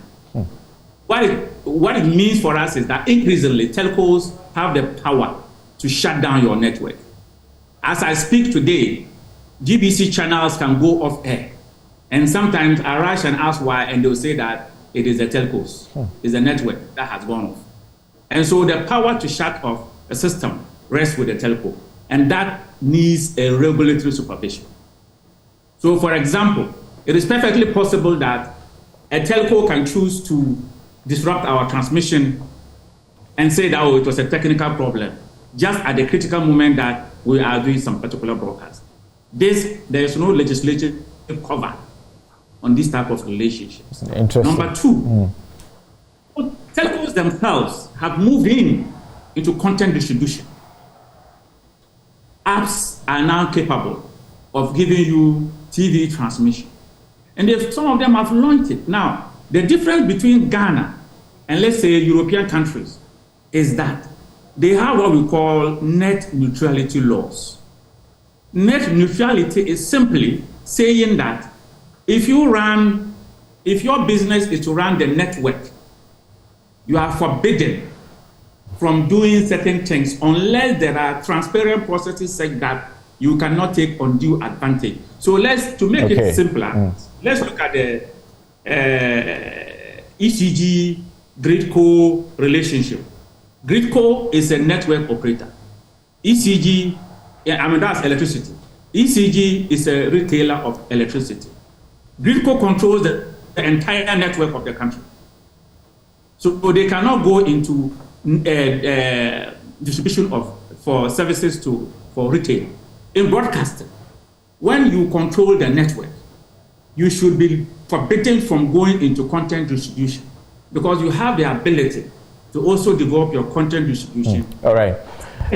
Thank you very much. Thank you very much, Prof. Yes, Doc, what do you have to say? I am just wondering, on the back of what Prof said, how BBC is going in the future, digital. I'm wondering how the Ghana Broadcasting Corporation is also taking advantage of what the digital offers us. And I know that these days I see some live streaming go on social media and all of that, but as a systemic, and a systematic step to taking advantage of the digital, I'm interested in what Prof would say on that. Okay, so let's bring in our next guest. And Prof, we may come back to you because Dr. Theodora Dame Ajintete has some questions for you, how you can leverage on the power of the internet. Yes. All right, so our next speaker is Esther Amma, and I give you a profile of Esther. So Esther A. Amma is a former international award-winning journalist, a media lecturer, and an author and playwright. She is the CEO of the Amma Institute of Emotional Justice, an international institute creating racial healing resources. It is based in Accra and works across Ghana, New York, and London. She's the author of Emotional Justice, a roadmap for racial healing, a number one new release on Amazon in the category General Sociology of Race Relations for 6 straight weeks. As a journalist, she has worked in London, New York, Chicago, Washington, D.C., Ghana, Nigeria, Kenya, and South Africa. Esther is a columnist for Business and Financial Times and hosted the show The Spin that aired in Ghana, Nigeria, London, and the US. Esther, it is your turn. Thank you so much. So good morning. I would like to present this in 2 specific parts.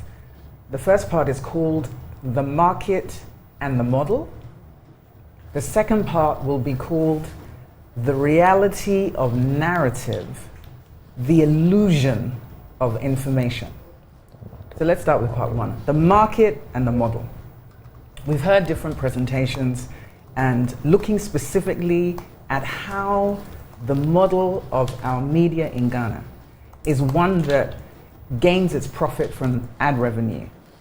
That model has not changed despite the market fundamentally transforming. So what does that mean? It means that you've had a market that is a monopoly, that is now filled with entrepreneurs, but the entrepreneurs are being treated as if they're multinationals. That recipe is a recipe for the kind of disaster that damages quality and it makes profitability almost impossible. The model has not changed despite the democratization of the airways, thinking particularly about broadcast media. but the market has expanded powerfully. When we think about going from television and radio and print to the entire digitization of the media market, you're talking about how a market has transformed. So what does that mean, and how does that manifest for where we are today? So there's two particular areas: power and change. The model of our media, particularly when it comes to broadcast, has been very much about the protection of power in a few select hands and the maintenance of that power, no matter what is happening in the market. It is a model that is resistant to change. To break it down, all the way down, what does that look like? It means that you have a select few, often politically partisan, who treat power like a wife, and they treat change like a side chick. What do I mean by that? Who is the wife? If we think about it in Ghanaian terms, the commitment, the focus, where the majority of your resources goes, the thing that is protected, the person that is protected. Who is the side chick? You go there occasionally, you dabble. If there's too much trouble, you don't stay, you leave. So what that means is there is no ongoing commitment to change, despite the fact that the market has exploded and there are players in there who could never have entertained that space at the point at which it was a monopoly. That means two things. The market requires a resource, and the resource is journalists. So I speak to you as somebody who was a journalist, who has been a media lecturer in the Ghanaian landscape, who has practiced in the newsrooms of multiple radio stations and has written for different publications. I give you that information as specific context for what I'm saying. The report speaks about the skills of journalists, right, and the lack of them. The challenge that we have in this country is we're often over-certified but under-skilled. Journalism is an industry that requires practical application in order to test your skill set. If you may be able to present a beautiful paper if I give you 2 weeks. Can you present a quality story if I give you 2 hours? The practical reality of the market of journalism as it relates to its currency, which is the actual journalist, we're talking about the working market, requires an elevating skill set that is absent in the model that we have. Because if the model requires that ad revenue is your primary source of profitability, but we know from the report the journalists are paid very, very badly, then who in this sector is making any money? Who? That is a very important question that we have to ask. That's the first question. The second question is then, if journalists are not making money, what is the currency of the model? And the currency of this model is about power, and how that power can persuade, motivate, transform, and engage. The fact that the ownership in the model sits in politically partisan hands is about controlling how power moves when it comes to information. What does that transform into? So you have unskilled labor in an industry that requires skills to perform at the highest level. So I want you to hear what I'm saying, that I'm speaking from the experience of both being on the mic, dealing with the challenges, training journalists who are coming into the industry, moving up the levels, towards the high levels in terms of being able to explore and understand ownership and how it works. So part of what happens is, when I think about the market of journalists, the training that is required to become a journalist is woefully inadequate. I have taught journalism all over the world. I am a practitioner, but I do not have a doctoral degree. I do not have a PhD. I do not have a master's. That is not my experience. I have worked in multiple markets and I have experience at the highest level. The first time I was ever challenged to teach was in Ghana. The very first time. Over-certified, but underskilled. They required my certification, but they were not willing to acknowledge my skill set. That's one part. What does it mean if your industry is a respecter of certification and a negator of your skills? It creates this environment where people pursue the certification, but they're not paying attention to what the skills looks like. That's the first. The second thing, how does power manifest within this space? When the power is being controlled in order to maintain influence, how does that show up within the industry? Well, we've already said and heard, and the report has revealed that journalists are woefully underpaid. So that means those who choose to stay are demonstrating a commitment to a profession that is not reciprocating that commitment. That is unprofessional, it is unacceptable, it is unsustainable, and we should be outraged at a media that expects so much of those who contribute to it, but gives them so little to even sustain themselves. Then it has the nerve to talk about, well, then you're open to be influenced by players who are not dealing in integrity, but want to buy your influence on the mic. You have set up a model that's designed to penalize the very people you refuse to adequately compensate to do the job that they're being paid to do. That's the first part. The second part is the idea of treating power as the wife and change as the side chick sets up a model.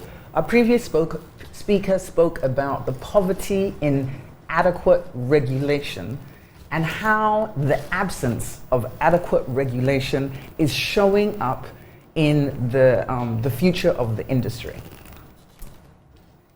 When I went through the report, one of the things that stood out to me is 112 pages long. As somebody who is a former media lecturer, my first thought is I would want to disseminate that report to every single communication student in this country. And I would require you to do assignments based on the key themes. Why? Because students do not understand the landscape of the media. They have no idea about the business model of the media. And we are in a moment where what is defined as power has to do with the numbers that you can manufacture without a necessarily verifiable source. And that is the reality that we're in. If you treat change like the side chick and you invest in power like the wife, you create the environment in which we're consistently navigating and resisting. And I say now that I speak as a former journalist because I now lead an organization that is specifically about healing and creating healing resources, but using journalistic tools.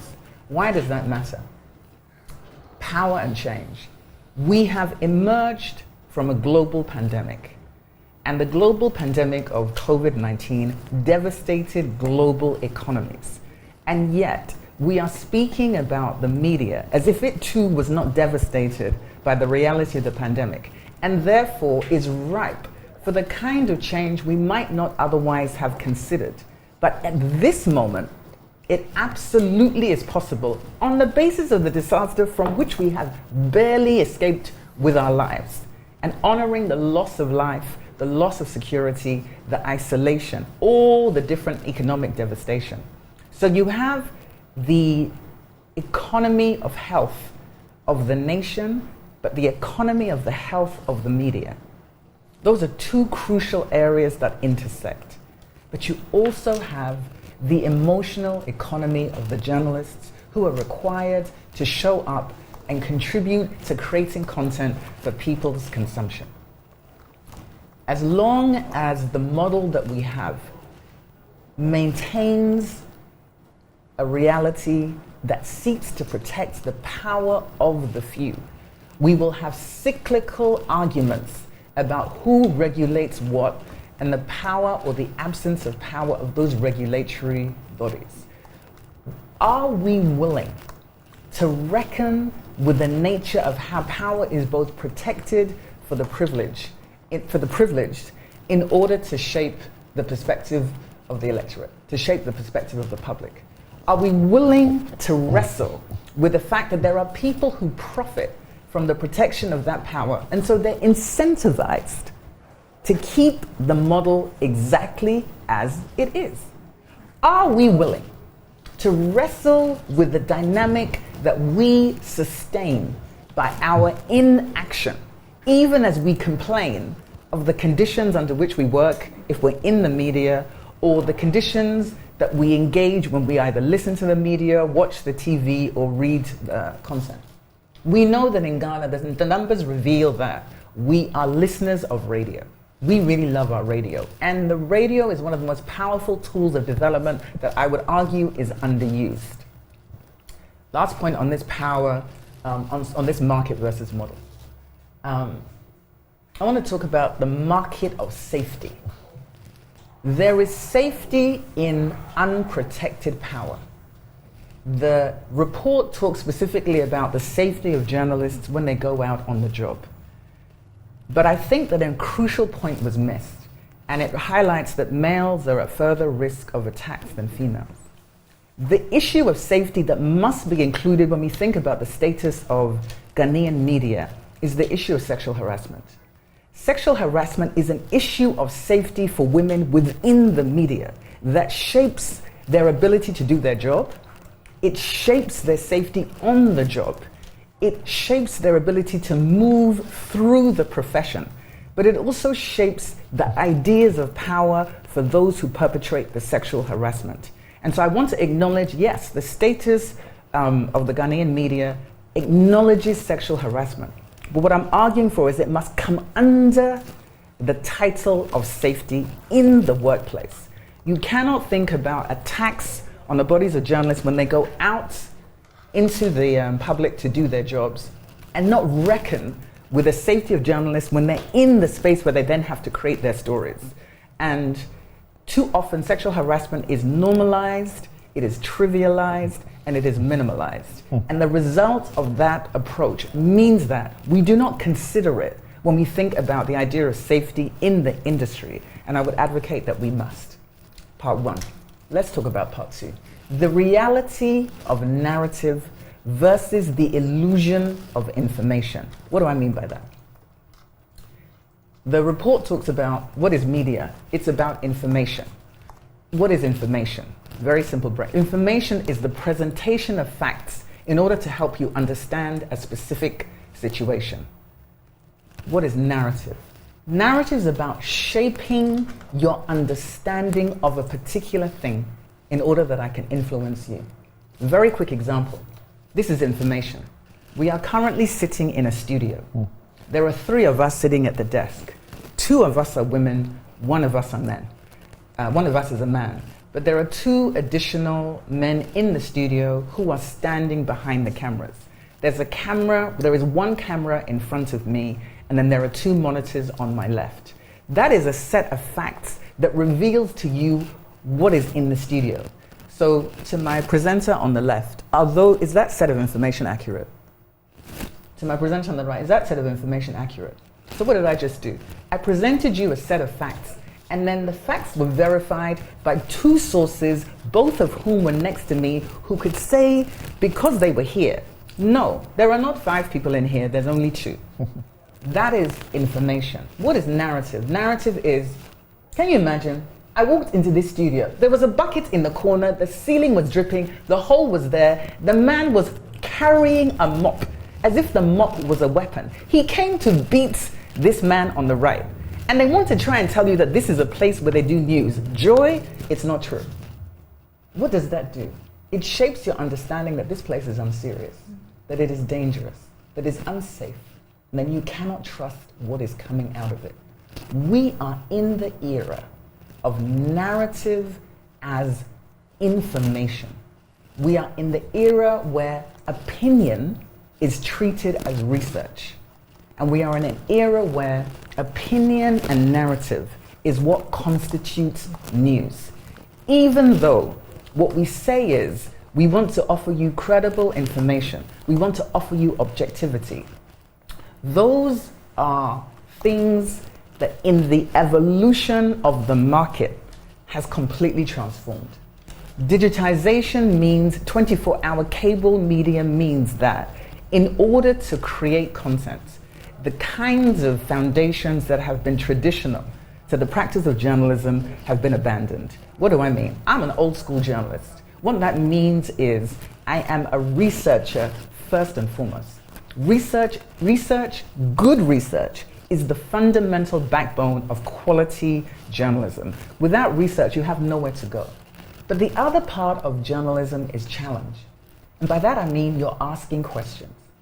If my professor here on the left says to me, she gives me a version of information, and I say, but wait, gentleman on the right said ABCD. Madam, what is your response to what he said? I'm challenging your version of events. That's a crucial part of what constitutes good journalism. And yet, the nature of the market and the model means that political partisanship wants to protect the power of that person and not have their version of events challenged. What does that mean? It means that I'm never presenting you with information that helps you simply understand a situation. It means that I am always offering you a narrative that is designed to influence how you think about a particular thing. And as long as that is the version of things that we are presenting, then it is a deficit model that we are passing off as an informational model. And in this day and age, that is unacceptable. It is also unprofessional and it is unjournalistic. Digitization has helped shape this era of the narrative. Why? Because 24-hour cable news means that people have access to information 24 hours a day. I have my phone in my bag, laptops at the desk. The ability to check and engage and inform is constant. And yet, this is the contradiction we must face. We have the access to far more information than we have ever had, and yet the quality of what we offer is in freefall. We are dealing with less and less and less verifiable information, but more and more ways to actually verify the information. Part of the challenge is Ghana is part of a global media landscape where this is the reality. The era of the narrative is not unique to Ghana, it's not unique to the continent. I've worked in the US, I've worked in the UK, I've worked in media in other African countries. It is a global reality, but we are in Ghana, and we're talking about Ghanaian media. So the question is, what is our response going to be to this era of narrative that passes with information? We actually could treat it as a powerful opportunity to transform our landscape and create something of extraordinary quality that is specific to Ghana and the continent. The challenge that we have in our media landscape is two things. One, we want to protect the power of the privileged few who own the broadcast airwaves and have connections to the regulatory bodies that keep us in free-fall cycles of inactivity, inaction, stalling, all masquerading as policy. Yes, we have the policies. The practice is manifest in our organizational culture. So what is the thing that we can do? Recognize that our competition is not and has never been CNN. That we compare ourselves to things that make no sense for the market that we have. We are a nation that is in development. So what does that mean we could create? Let me give you some examples. Why don't we have local beats? By that I mean, when I taught journalism, one of the schools I taught in was at Adabraka. We created a student radio station. If you went into the station, very, very basic tools, and the students would complain, I want this, I want that, I want the other. Why do you need all that? If you're in the village, can you use all those things? You cannot. So in Ghana, what I need to teach the students to use what they have, do what they can for the community that they are serving. So what does that mean? That our future is not trying to be some global, stratospheric, go-to-space kind of media. It is to look at the nation in which we live, 16 regions strong, and explore the power of community media and what the community needs in order that they are informed about what is happening in their specific area. And then that information enables them to make the kinds of decisions that transform their lives for the better. That is our work. That is our work. We're not doing it. And we could. What do I mean by beats? Just to go back to the school in Adabraka, I would make the students, some of them had a bad attitude to the workers outside from whom they would buy their small chops, their small things. And I would say to them, those workers are part of your community. So I want you to go out and interview them and find out who these people are. When they came back, the excitement on these students' faces, they said to me, Miss E, they call me Miss E, my student. Miss E, do you know there's a man on the corner, he sells newspapers. Do you know he sold newspapers for 4 different government regimes? He knows the entire history of a regime. You can stand and talk to him for 30 minutes. Do you know that man who's selling you the newspaper that you just walked past is a historian? Just he is what? Not certified. So you don't want to respect his skill. Meanwhile, he's now coming to educate you about an area that you are in. So now when you move through this area of Adabraka, you have an understanding that you did not have before. Local community radio, local community media is the future that we do not think that we need, and yet it would be pivotal to transforming our industry in a way that is powerful. Last point I want to make as I close. We are an industry and a nation in need of a national healing. We cannot emerge from the disaster that is COVID and expect to go on to a policy or a reality as normal, as if we haven't been devastated. We are also a nation that is dealing with a legacy of colonialism that shows up in our relationship to power, that centers the privilege and rejects the idea that the people do better when they are better informed of what is happening. We are a nation in need of a national healing. I call that national healing emotional justice. And I call it emotional justice because it's the kind of national healing that says, when I better understand the nature of what is happening in my community, I want to know why it is not my local kube that the kube seller sells that is being poured in glasses in hotels in Accra. I want to know why mine is a catch crop that is disrespected and treated as something for export. Meanwhile, I can't actually send my kids to school. We are a nation that treats our mineral resource as a landscape of extraction. The national healing is about dealing with a legacy of colonialism, with the numbers of military coups that have transformed our relationship to governance, but most importantly, dealing with those 2 areas, the market and the model, and the reality of narrative and the illusion of information. Let's do our work. Each of us has our part to do. And in doing that work, we actually hold the key to transforming our industry in a way that would serve the people as opposed to privilege the tiny powerful, whose currency is influence over who you are and what you do, in order that they never have to answer to you. Thank you. Thanks very much, Esther. Your presentation could not have been any better. Have you heard there's clapping behind? Yeah, I can. You can hear the sound of clapping. Yeah. Right. Wow. And I think you touch on very important, the core, the substance of the problem, or the core of a problem. And I believe I share a lot of views with you.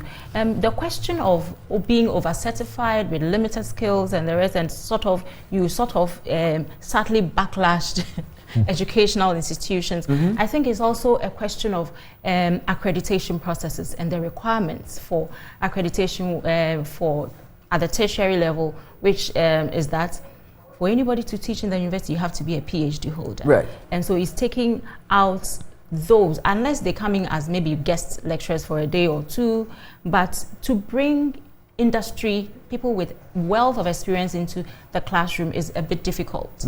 But elsewhere, in fact, recently I was in Kenya and this discussion came up. Right. In Kenya, for instance, they have the professor of practice. So somebody with extensive, and they have a number of years of experience you should have. You can come to the classroom, you are put at the professorial position, right, and all of that. I think these are things we should also, as educational institutions, be considering, because we also need to look within ourselves. Yeah. I think that's a very important point. But I would also connect the point about accreditation to the same argument about power and change. When you limit who is able to be in the classroom, you're limiting the opportunity for students to learn a different type of way. So the example that I gave, that this report for me would be an assignment for every communication student in this country. Why? They do not understand their landscape. They don't know about the business model. They don't know the history of what created Ghana. But what I would also say is because it's produced in very much an academic style. Yes. So I would also say to students, I want you to turn 112 pages. I want to see 15 different assignments. I want radio reports. I want you to create a podcast, create a short news story, create a news story where you could explain to your grandmother in the village the entire content of this report in 3 minutes and 30 seconds. That's what I mean by, unless the very crucial content is able to be disseminated in ways that the people understand, it becomes something that is limited again to this very, market model narrative, but not information. I must say we are also in our own small ways trying to transform you come to the Department of Communication Studies, you're doing quite well, trying to, and that is why we do a lot of research also to understand what is happening in industry, so that we can teach our students all the right things that they need to know. And it's not a critique of, because I take your point, and I think that's a fair point to make. It's more of a recognition that how will you change the market if you refuse to challenge the model? And that's what I mean by challenge is an important part of media. And challenge is hard in a culture that sees challenge as a mark of disrespect. And so you have a culture that says, particularly for women, submission is your reward. But you have an industry that requires that you challenge in order to make change. So I definitely remember being a teacher, dealing with that in the classroom with my students, and then them coming into the newsroom and facing backlash for doing that same kind of challenge. And yet, there's actually no way to grow unless you're able to do that. So I think, and then the beauty of the academy, because I'm a researcher at heart, the beauty of the academy is the focus on research. That you cannot come to present to the table and you didn't do your research. Right. Imagine. And yet, that's what I mean by, but now opinion is masquerading as research. Yes. And students want to literally present you with an opinion and challenge you about the fact that, okay, but what sources, where are your verifiable sources? So that brings into focus the media's role as a development agent. Yes. To also not project the stereotypes and, as it were, deal with the narrative as if that was the information, so to speak. Yes, but they have to be, people have to be equipped to do that. That's what happens is people blame journalists for their failure to deliver important information. But as somebody who's trained journalists, they've failed at multiple levels by multiple players. Right. But the ultimate failure is really about protecting the power. When you don't pay anybody any money to do a job that requires this amount of skill, then you guarantee that you get entry-level people and you don't retain expertise. And particularly, again, when it comes to women, there's too many instances where the model doesn't sustain how women's lives change. So if they get married, if they have children, where instead of recognizing, you bring a whole nother set of wisdom to this thing called journalism, you're now treated as almost as a pariah. It becomes harder. Not that, of course, there are women who are wives and mothers in the industry of media, but there's a way we have not allowed the structure to support the reality when they are 50% of the population. So this is what I mean by our model continues to do something that is unworkable. One last point I want to make about ad revenue. We are in actually an opportune moment to transform our industry if we're willing to do the work. The power of this report is it gives us a foundation. All the information is in one place if we would simply move forward and do the work. The last one I would make is the challenge with committees and more committees is honestly, it's where good ideas go to die in Ghana. That is our reality. All right. Thank you so very much, Esther, Amma. And we will take a quick break. We'll return to continue with the Joy Change Speakers Series 5. And you have just been, your mind has just been blown. And I'll read some of the messages that have come in right after her presentation. Over-certified, but under-skilled. We need an elevated skill set, which is absent in the model practice in Ghana. Journalists are not making as they could. And she also delves into the problems with the ownership and how this all appears to be contrived to just keep to projecting that power. We'll be right back.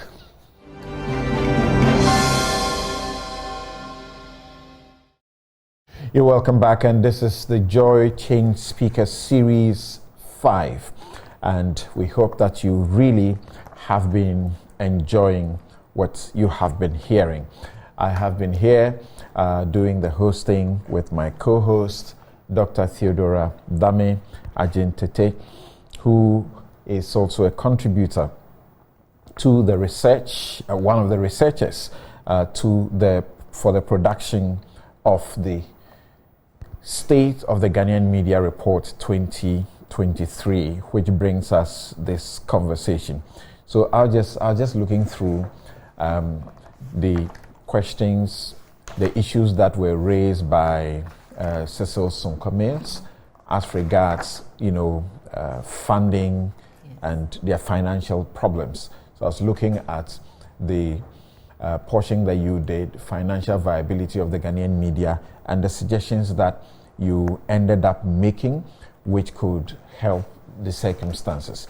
We'll share a lot of them with our viewers soon. But before that, let's hear what some of our viewers are saying. So our viewers and listeners have been sending in their comments, and I read one from Collins Little Tete that says the media plays a vital role, but when it is politicized to make it seem as if it is telling the truth, it means you are being influenced by another political party. Okay, so when it is politicized to make it seem as if you are being influenced, when you are saying the truth and it comes across as being influenced, and then the question is, how can you consider that same tool, that same medium, as powerful? Right. And Nana Poku says, media in Ghana is doing a great job, but it seems that politicians are taking over gradually. Media buying is an issue now. Florence Zinel says, it is true what has been said about us, being over-certified and under-skilled. Very typical of us. Very intelligent woman. She does not necessarily need a PhD to teach practical journalism, since she knows the field. In the Ghanaian media landscape, where anyone can just be on radio or TV and talk to as a journalist, we need skilled personnel like her to teach basic skills and emotional intelligence to them. And this has to do, I think, is a comment for Esther, and it is from Aeons. And then Chris Edu says, I totally agree with Esther Amma that today journalists are more into opinions than doing research and presenting it to their audiences. Right. I'll share a bit of long letters to you. This one says that the GBC Director General is spot on. That broadcasting has moved to online and beyond. My daughter, who is 20 years old, does not watch any TV for news or information. Neither does she listen to radio. But the threat is gone beyond the telcos. The internet control goes beyond the telcos. There are power platforms that are controlling content now and that are beyond our jurisdiction. So it is important that we look at the regulatory regimes that take the now and the future into consideration. Also, the professor was making a point of the telcos controlling what is broadcasted. It is theoretically possible, but practically quite difficult. The current threat is when the national DTT platform is controlled by government. So the government can decide to cut Newsfile now when they do not like what you are broadcasting. This is because the DTT platform board and management is currently controlled by the government. This is the current and immediate threat that needs to be dealt with immediately, as it has taken us to pre-Radio Eye era, pre-Tarzan era, you mean? So as we go on with this program, please be reminded that the EcoBank Joy News Habitat Fair is underway at the Achimota Mall. EcoBank Joy News Habitat Fair is underway at the Achimota Mall. It is your one-stop shop for everything housing, affordable homes and lands, as well as free land ownership consultancy services. So please drive to the Achimota Mall and get some good advice. And you could also pick some things that you will find very useful. Now let's introduce our next guest. After him, we'll have the very final one make his presentation, and there will be a bit of time, not as much, but some small time to begin to question a few of the things that have already been said. Afel Money is the immediate past president of the Ghana Journalists Association. He was the former commissioner at the National Media Commission, as well as a former director of radio at the Ghana Broadcasting Corporation. Afel was a member of the Eminent Persons Group for the Electoral Commission for the 2020 election. Mr. Money has also served as a board member for both the RTI Coalition and the Ghana Anti-Corruption Coalition. He is currently serving as the vice president of the Union of Journalists for African Free Press.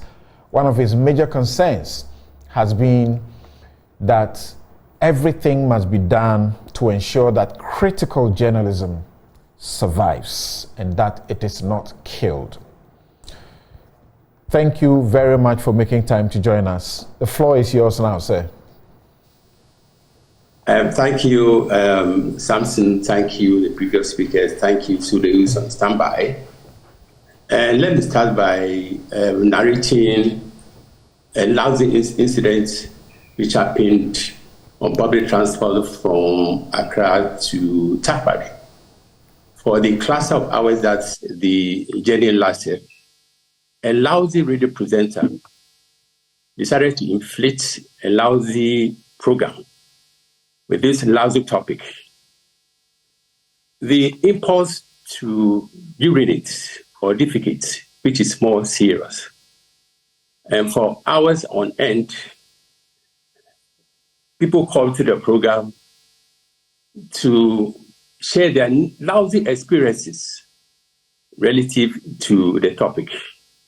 In another nasty incident, this time at a barber shop, the radio presenter asked listeners to tell the difference between a restaurant and a toba. And the law of garbage in, garbage out then took its natural course. The answers which followed were as inconsequential as the topic. These two sample size or examples might be insignificant. It might not define the entire media ecosystem, but they reinforce the fact that majority of listeners, especially those who are addicted to the local stations, see nothing objectionable about certain programs as far as the content resonates with their comical interests. So no wonder journalism has now been likened to concert journalism. Serious journalism has been likened to concert journalism, to the extent that professional standards have fallen so low, and the profession can even be likened to a standardless one. With the permission of Dennis Goulet, let me operationally define development while I proceed. According to Goulet, the three main goals of development are: 1, bread; 2, dignity; and 3, freedom. And bread in the context can mean sugar bread, tea bread, tozafi,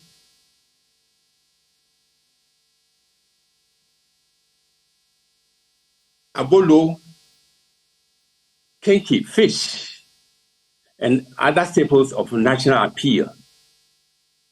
So as journalists, we have a responsibility to ensure that these staples, which are so popular, but yet so expensive, are made affordable for the Ghanaian. We are told that the city is on a path of recovery, and the economic growth is also on an upswing trajectory. But this does not obscure the fact that the cost of basic items are jaw-droppingly expensive, and the cost of living crisis is bitingly bitter. So we expect, especially our economics desk, to sharpen the focus on the cost of these prices, of these goods, whilst prompting the experts in officialdom to find solutions to the cost of living crisis, which has enveloped all of us. On freedom, we had the opportunity in 1992 to vote in a referendum to abandon the bullet course and embrace the ballot box as means of choosing our leaders. So if today Ghana is touted as a beacon of democratic accomplishment in Africa, the chunk of the credit should go to the media. We also applaud the heroic fortitude of certain journalists like Kweku Bakun, Kwesi Pras, Harun Aka, and others who risked their lives in an area when the whole nation was enveloped in the culture of silence, when the media were kept on a tight leash, and when we were shackled by all kinds of obnoxious laws and hobbled by all kinds of constraints. So if today we have the latitude to criticize, have the latitude to hold duty bearers to the fire of accountability, again, the credit should go to the media. But Pericles reminds us that once free is not forever free. And this explains the attacks on the Ghanaian media. On the issue of dignity, dignity is derived from the Latin word dignus, which is ornament. So the most precious ornament of any person is his inherent worth and intrinsic value. It certainly violates the dignity of our children who are compared as circumstances to learn under trees. It violates the dignity of communities who religiously pay their taxes, but chronically endure terrible roads. It also harms the dignity and health of Ghanaians who are forced to share sources of water with all sorts of animals. And the worst case scenario is water bodies polluted by people who have unquenchable thirst to make money at the expense of the health of our people. So we gone through the reports, and the various speakers have highlighted the issues which ought to be tackled. And I will look at training or practice. The report indicated that professionalism is in crisis, and this is true. But it's not enough to bemoan this situation. We need to take concrete steps to fix this issue.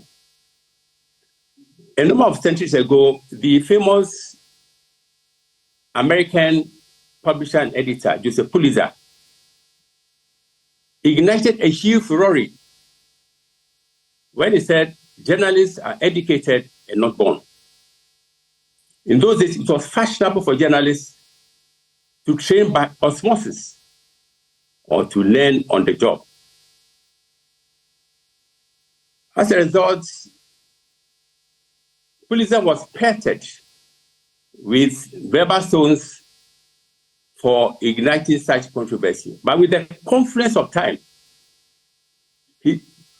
the complexities and challenges journalists face vindicate the rectitude of that statement. Last year, the Ministry of Information, the Ghana Journalists Association, Giba, and the Department of Information and Communication Studies came together to design a curriculum which will help fix some of the challenges, professional challenges in the media. And I'll make bold to state that the distinctive quality of that training program has no parallel or precedence in this country. So our appeal to the authorities is that whatever financial roadblocks are hindering the implementation of this program, everything should be done to clear the roadblocks to enable all journalists in this country to consume this high-quality training program. To quote Pulitzer again, journalists are not educated, they are born. It is not enough to exhibit linguistic mastery. It is not enough to exhibit literary embroidery. And it's true, some of our colleagues are so masterful when it comes to speaking a local language. And others too can write so well that you applaud them. But the reality is that it's not enough. So we need to deepen this capacity training programs to ensure that we post a different narrative as far as the quality of journalism in this country is concerned. It is sad that Ghana has experienced a precipitous decline from its 26th position on the World Press Freedom Index to the current 62 or 62nd. And the causal factors are well known. Attacks by people and sometimes peace officers who are unrestrained by scruples to show journalists where power lies. So as long as we attack journalists without justification, we'll continue to drop on the World Press Freedom Index. That is a low-hanging fruit. The authorities and listeners should stop attacking journalists, and you will see a vertiginous rise on the World Press Freedom Index. On the issue of low remuneration, which impacts negatively on journalists, let me say that it is inconsistent with my character and incongruous with my principles to indulge in self-praise. But I had the privilege to lead the delegation to essentially the president, who was evidently disposed to listen to our appeal to support media houses which are still reeling under the devastating impact of COVID-19. And as Cecil indicated, many media houses are still yet to recover. And this COVID-19 attack precipitated a dwindling revenue stream and stringent expenditure cuts, not to talk about job losses in the media houses. Some of the speakers have underlined the need for media houses to think outside the box and to examine their funding models. So I believe this should be done in consonance with the present realities which surround our working environment. Journalism, once again, ought to be made attractive. In fact, we need to do everything possible to ensure that media houses do not die under financial duress. Otherwise, it will spell challenges of incalculable proportions on this nation, and also erode the fundamental underpinnings of our democracy. The democracy is the very soul of this nation. So if our democracy is punctured, if our democracy bleeds, then the whole nation will suffer the consequences. So I believe I'll confirm myself to this point and invite harmless questions from Samson and the Prof. Thank you very much, Afemoni. Afemoni is the Vice President of the Union of Journalists for African Press, Free Press. We may be able to do just a question with him. Interesting points that he raises there and practical things that must be done if we can play our role as the agents of development purposefully, correct? Correct. And there's this concept that I've been looking at and even brought into my classes, the subject of sustainable journalism.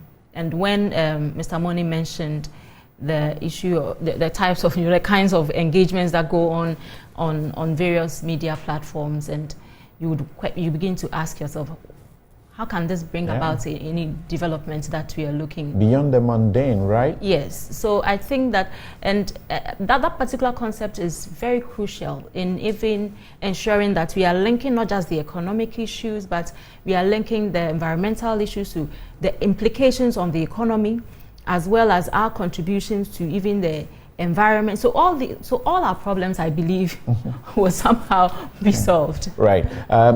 Time is not our very best good friend now, so we'll go straight to have our next guest. But of course, there are concerns, and we all must be listening. And you see, you don't have to be a journalist. You must hold the journalist to account. Once they place themselves in this job, they have exposed themselves to you to hold them accountable. You should do so. If you are listening to a media and the journalists are involved in insult and or allowing all of that, you should be able to, as it were, call them to account. Otherwise, we will not progress. We're listening to primetime shows where journalists are using very insulting and violent language, including telling chiefs to shut up. Where did we learn that from? What kind of journalism is that? Anyway, so let's have our next guest. So our next guest is Suleiman Abrahima. He's the Executive Director of the Media Foundation for West Africa. He is also the current Secretary General of ECOWAS Civil Society Platform on Transparency, Accountability in Governance. He's a member of the Executive Committee of the West Africa Civil Society Forum. He also serves as a member of the steering committee of the African Network of Free Expression Organizations and a 2019 Eisenhower Global Fellow. From 2011 to 2015, he served on the 13-member Governing Council of IFEX, the global network of free expression organizations based in Toronto. Suleimana has been a reviewer of the annual Global Press Freedom Ratings, that's the Freedom of the Press Index by the US-based Freedom House Incorporated. He has also participated in and presented papers on media rights and freedom of expression issues at various national, regional, and international conferences. Mr. Abraima, you have your turn now. All right. Thank you very much, Dr. Theodora. Good morning to you, Samson. Good morning. Good morning to colleagues who have spoken earlier and our esteemed guests and viewers. Well, I think that after 30 years of our democratic journey as a nation, there couldn't have been a better time to evaluate the role of the media in our governance and development agenda. So this morning, I will be attempting to diagnose the Ghanaian media within the context of 30 years of our democracy. And I will do so, I know that we don't have much time, I will do so by, from basically three broad perspectives. By firstly looking at the context, and then secondly, I will look at the Ghanaian media landscape as others have spoken about it over the last 30 years, and whether or not the media have played the role expected of them in the democratic dispensation. The third area will briefly be a diagnosis of some of the challenges that limit the media's role and effectiveness in our governance and democratic efforts. And then I'll conclude by sharing some reflections that will point us to perhaps some of the reforms that we need in order to make the media play its fourth estate role effectively and help rather than hurt our democratic progress as a nation.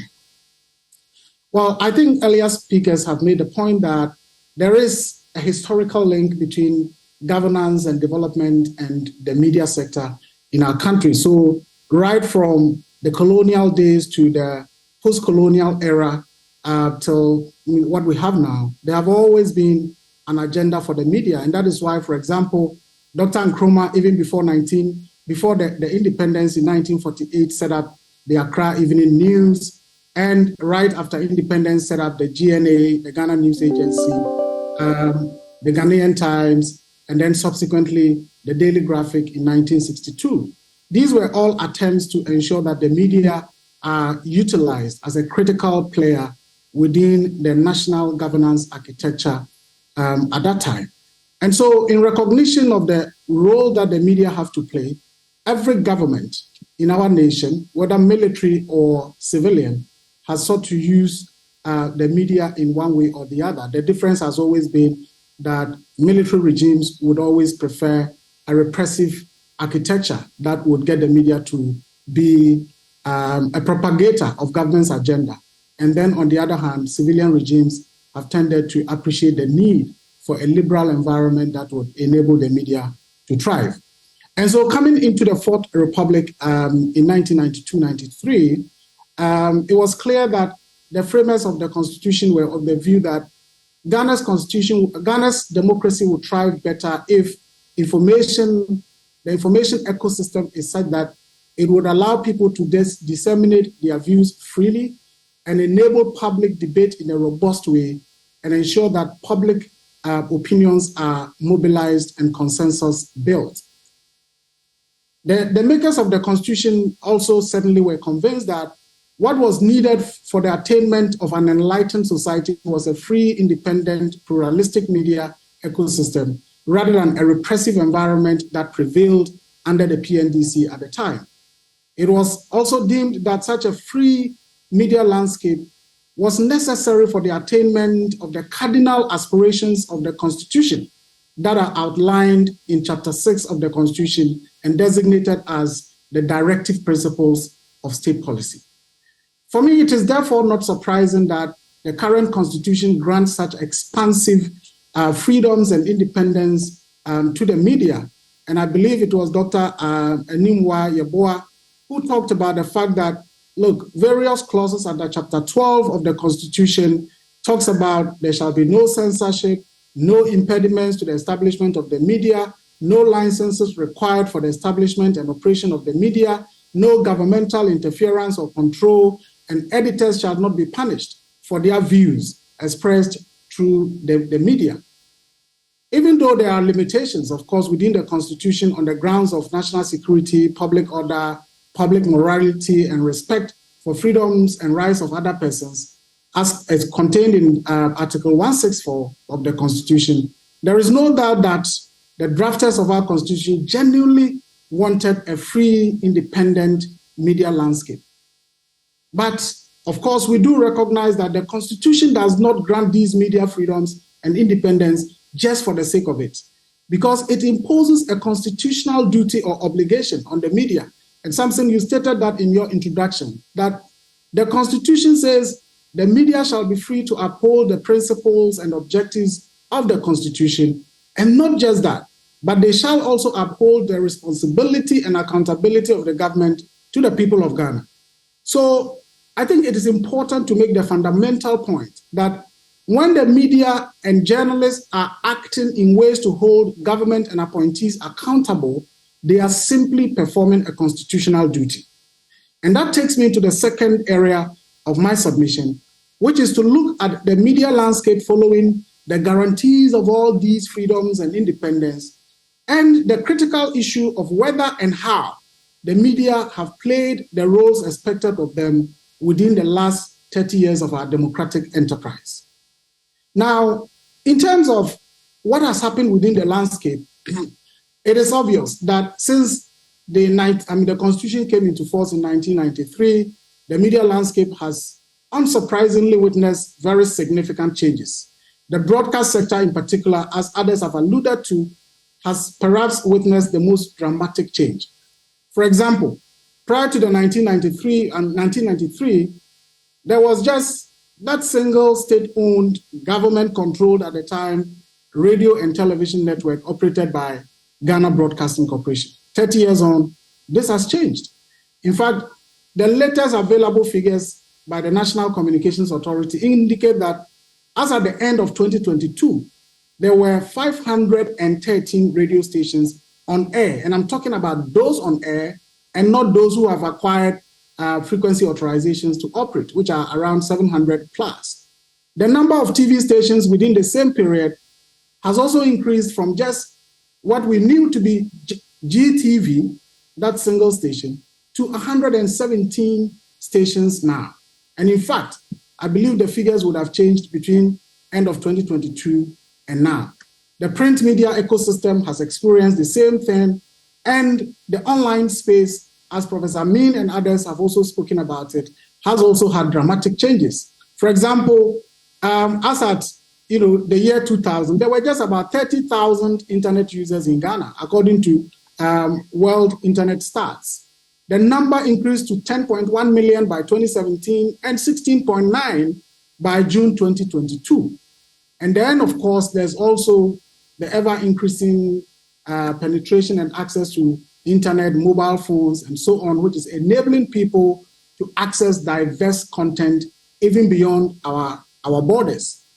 So the growth and development of the media sector, of course, was also boosted by the repeal of the Criminal Libel Law, and in 2019, the passage of the Access to Information Act. So one would say that overall, there appear to have been some symbiotic relationship between the expansion of the media industry and then the growth of our democracy. Now, with that said, the other vital question to ask would be whether the expansion we have witnessed has translated into a better and more robust execution of the duties imposed on the media to safeguard and uphold the objectives and the principles of the Constitution, and as well as holding the government accountable to the people. My answer here would be no and yes. First of all, there's no doubt that the Ghanaian media have played significant roles in our governance and democratic evolution. The media have remained central to stakeholder advocacy, to good governance, for public education, for the inclusion of voices and empowerment of the marginalized people. We know about investigative journalists, both recent ones and past ones, who have done great jobs to expose wrongdoing in government and to make public officers accountable to the people. Through the media, we know that certain crimes which sometimes may have been committed have been averted. And one can go on and on to elaborate some of the significant contributions of our media to our democratic processes and governance. So yes, the media have played some considerable roles. But we need to also acknowledge that despite those contributions, the conduct of some journalists and some media outlets have really tended to hurt rather than help our democratic advancement and national development. And I would just perhaps highlight one or two of such problems. Now, emboldened by partisan and other interests, it has become very common to hear or see people baselessly abuse one another on radio or attack others on television or online. In fact, fabrications and outright lies and unsubstantiated allegations in sections of the media are now being perpetrated with disdain, as if it is normal.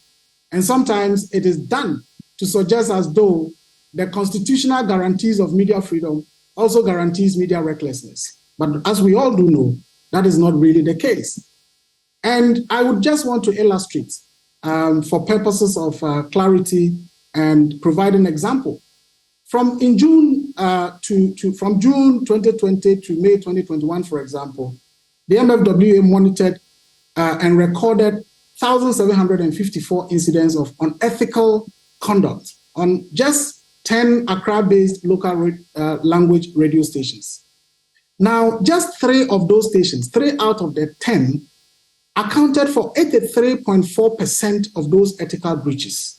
And these stations happen to be those that are partisan and well-known, with well-known partisan owners. Now, within the same period ahead of the 2020 elections, we monitored hate speech, abusive language, unethical language on 60 radio stations across the country. And here too, out of the 60 stations, just 4 of them accounted for 74% of the incidents of hate speech, abusive content, pro-violent expressions that we recorded. Now, tied to the problem of unprofessionalism and sheer recklessness is the problem of the proliferation of misinformation, disinformation within the media space, and nowadays, especially on the internet-based media outlets.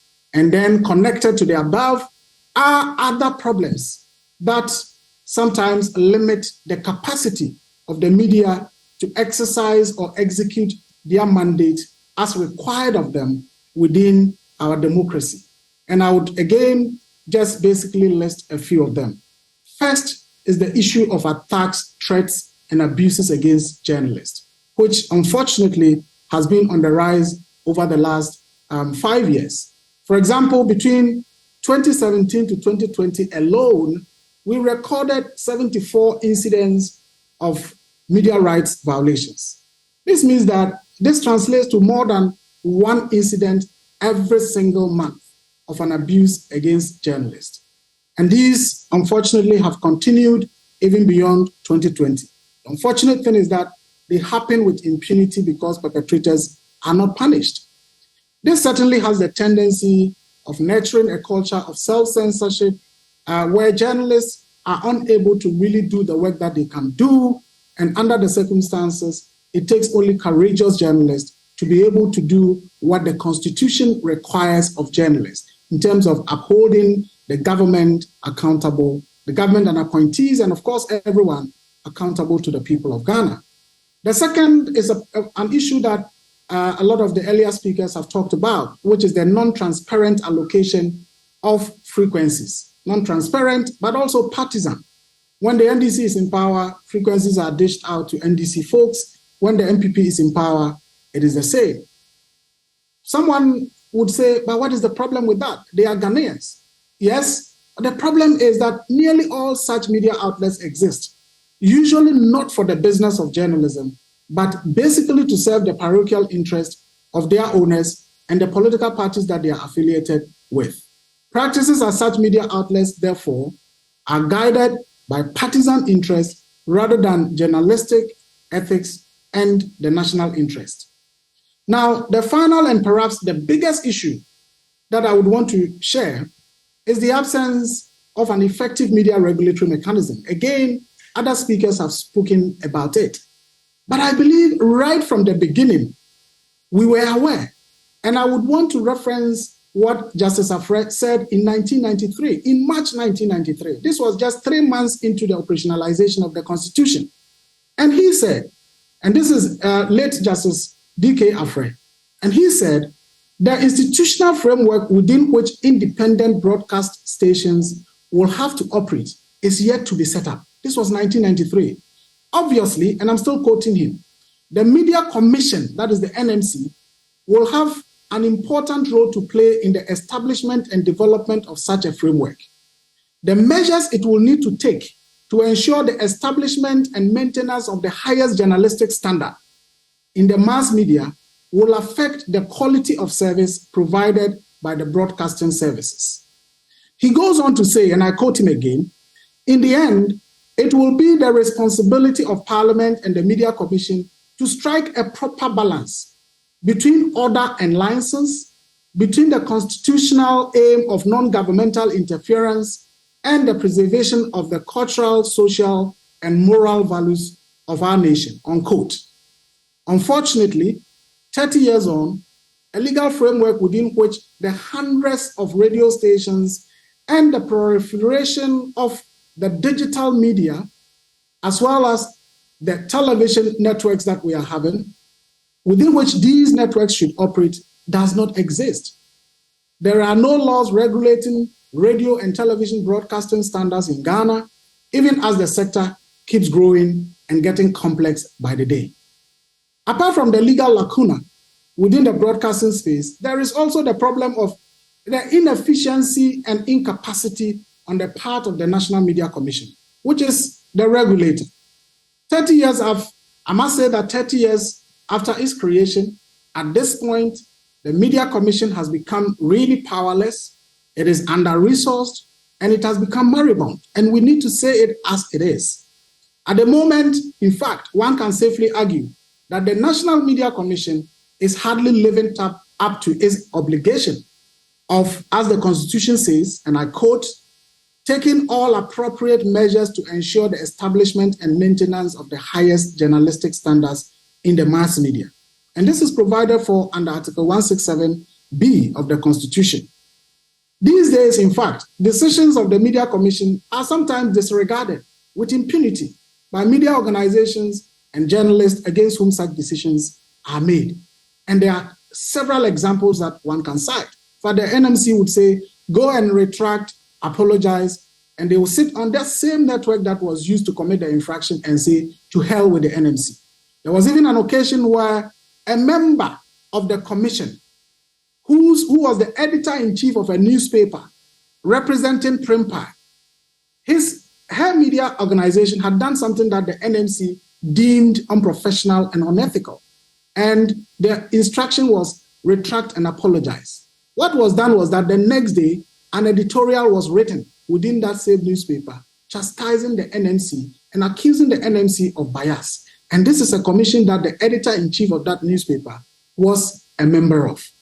So I would, because of time, now proceed to basically conclude by saying that everything that people have said here points us to one thing, that there is an urgent need for media reforms within the country. And I would basically go on to list maybe 2 or 3 of them that I'll put forward. One is that the National Media Commission, the time has come for it to be reformed. And those reforms, I believe, must include, 1, a reduction of the number of commissioners to perhaps a maximum of 7, rather than the current 18 members. And I believe it is also important that when the commissioners are finally reduced, it is important to maybe have a full-time chair, like what we have for, let's say, the NCCE or the Electoral Commission, so that the commission will become more effective.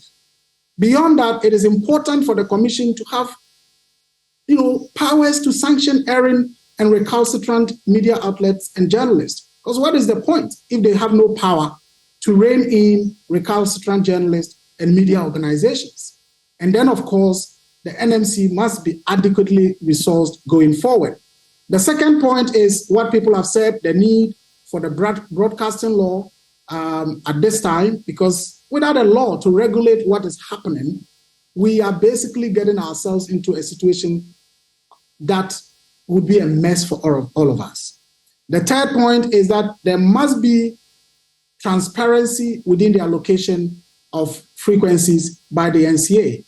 And beyond that, owners who are being granted frequencies must be made known so that everyone will know this station belongs to this person, that station belongs to that person, and therefore it is not surprising if all they do is to propagate MPP agenda or NDC agenda. Thank you.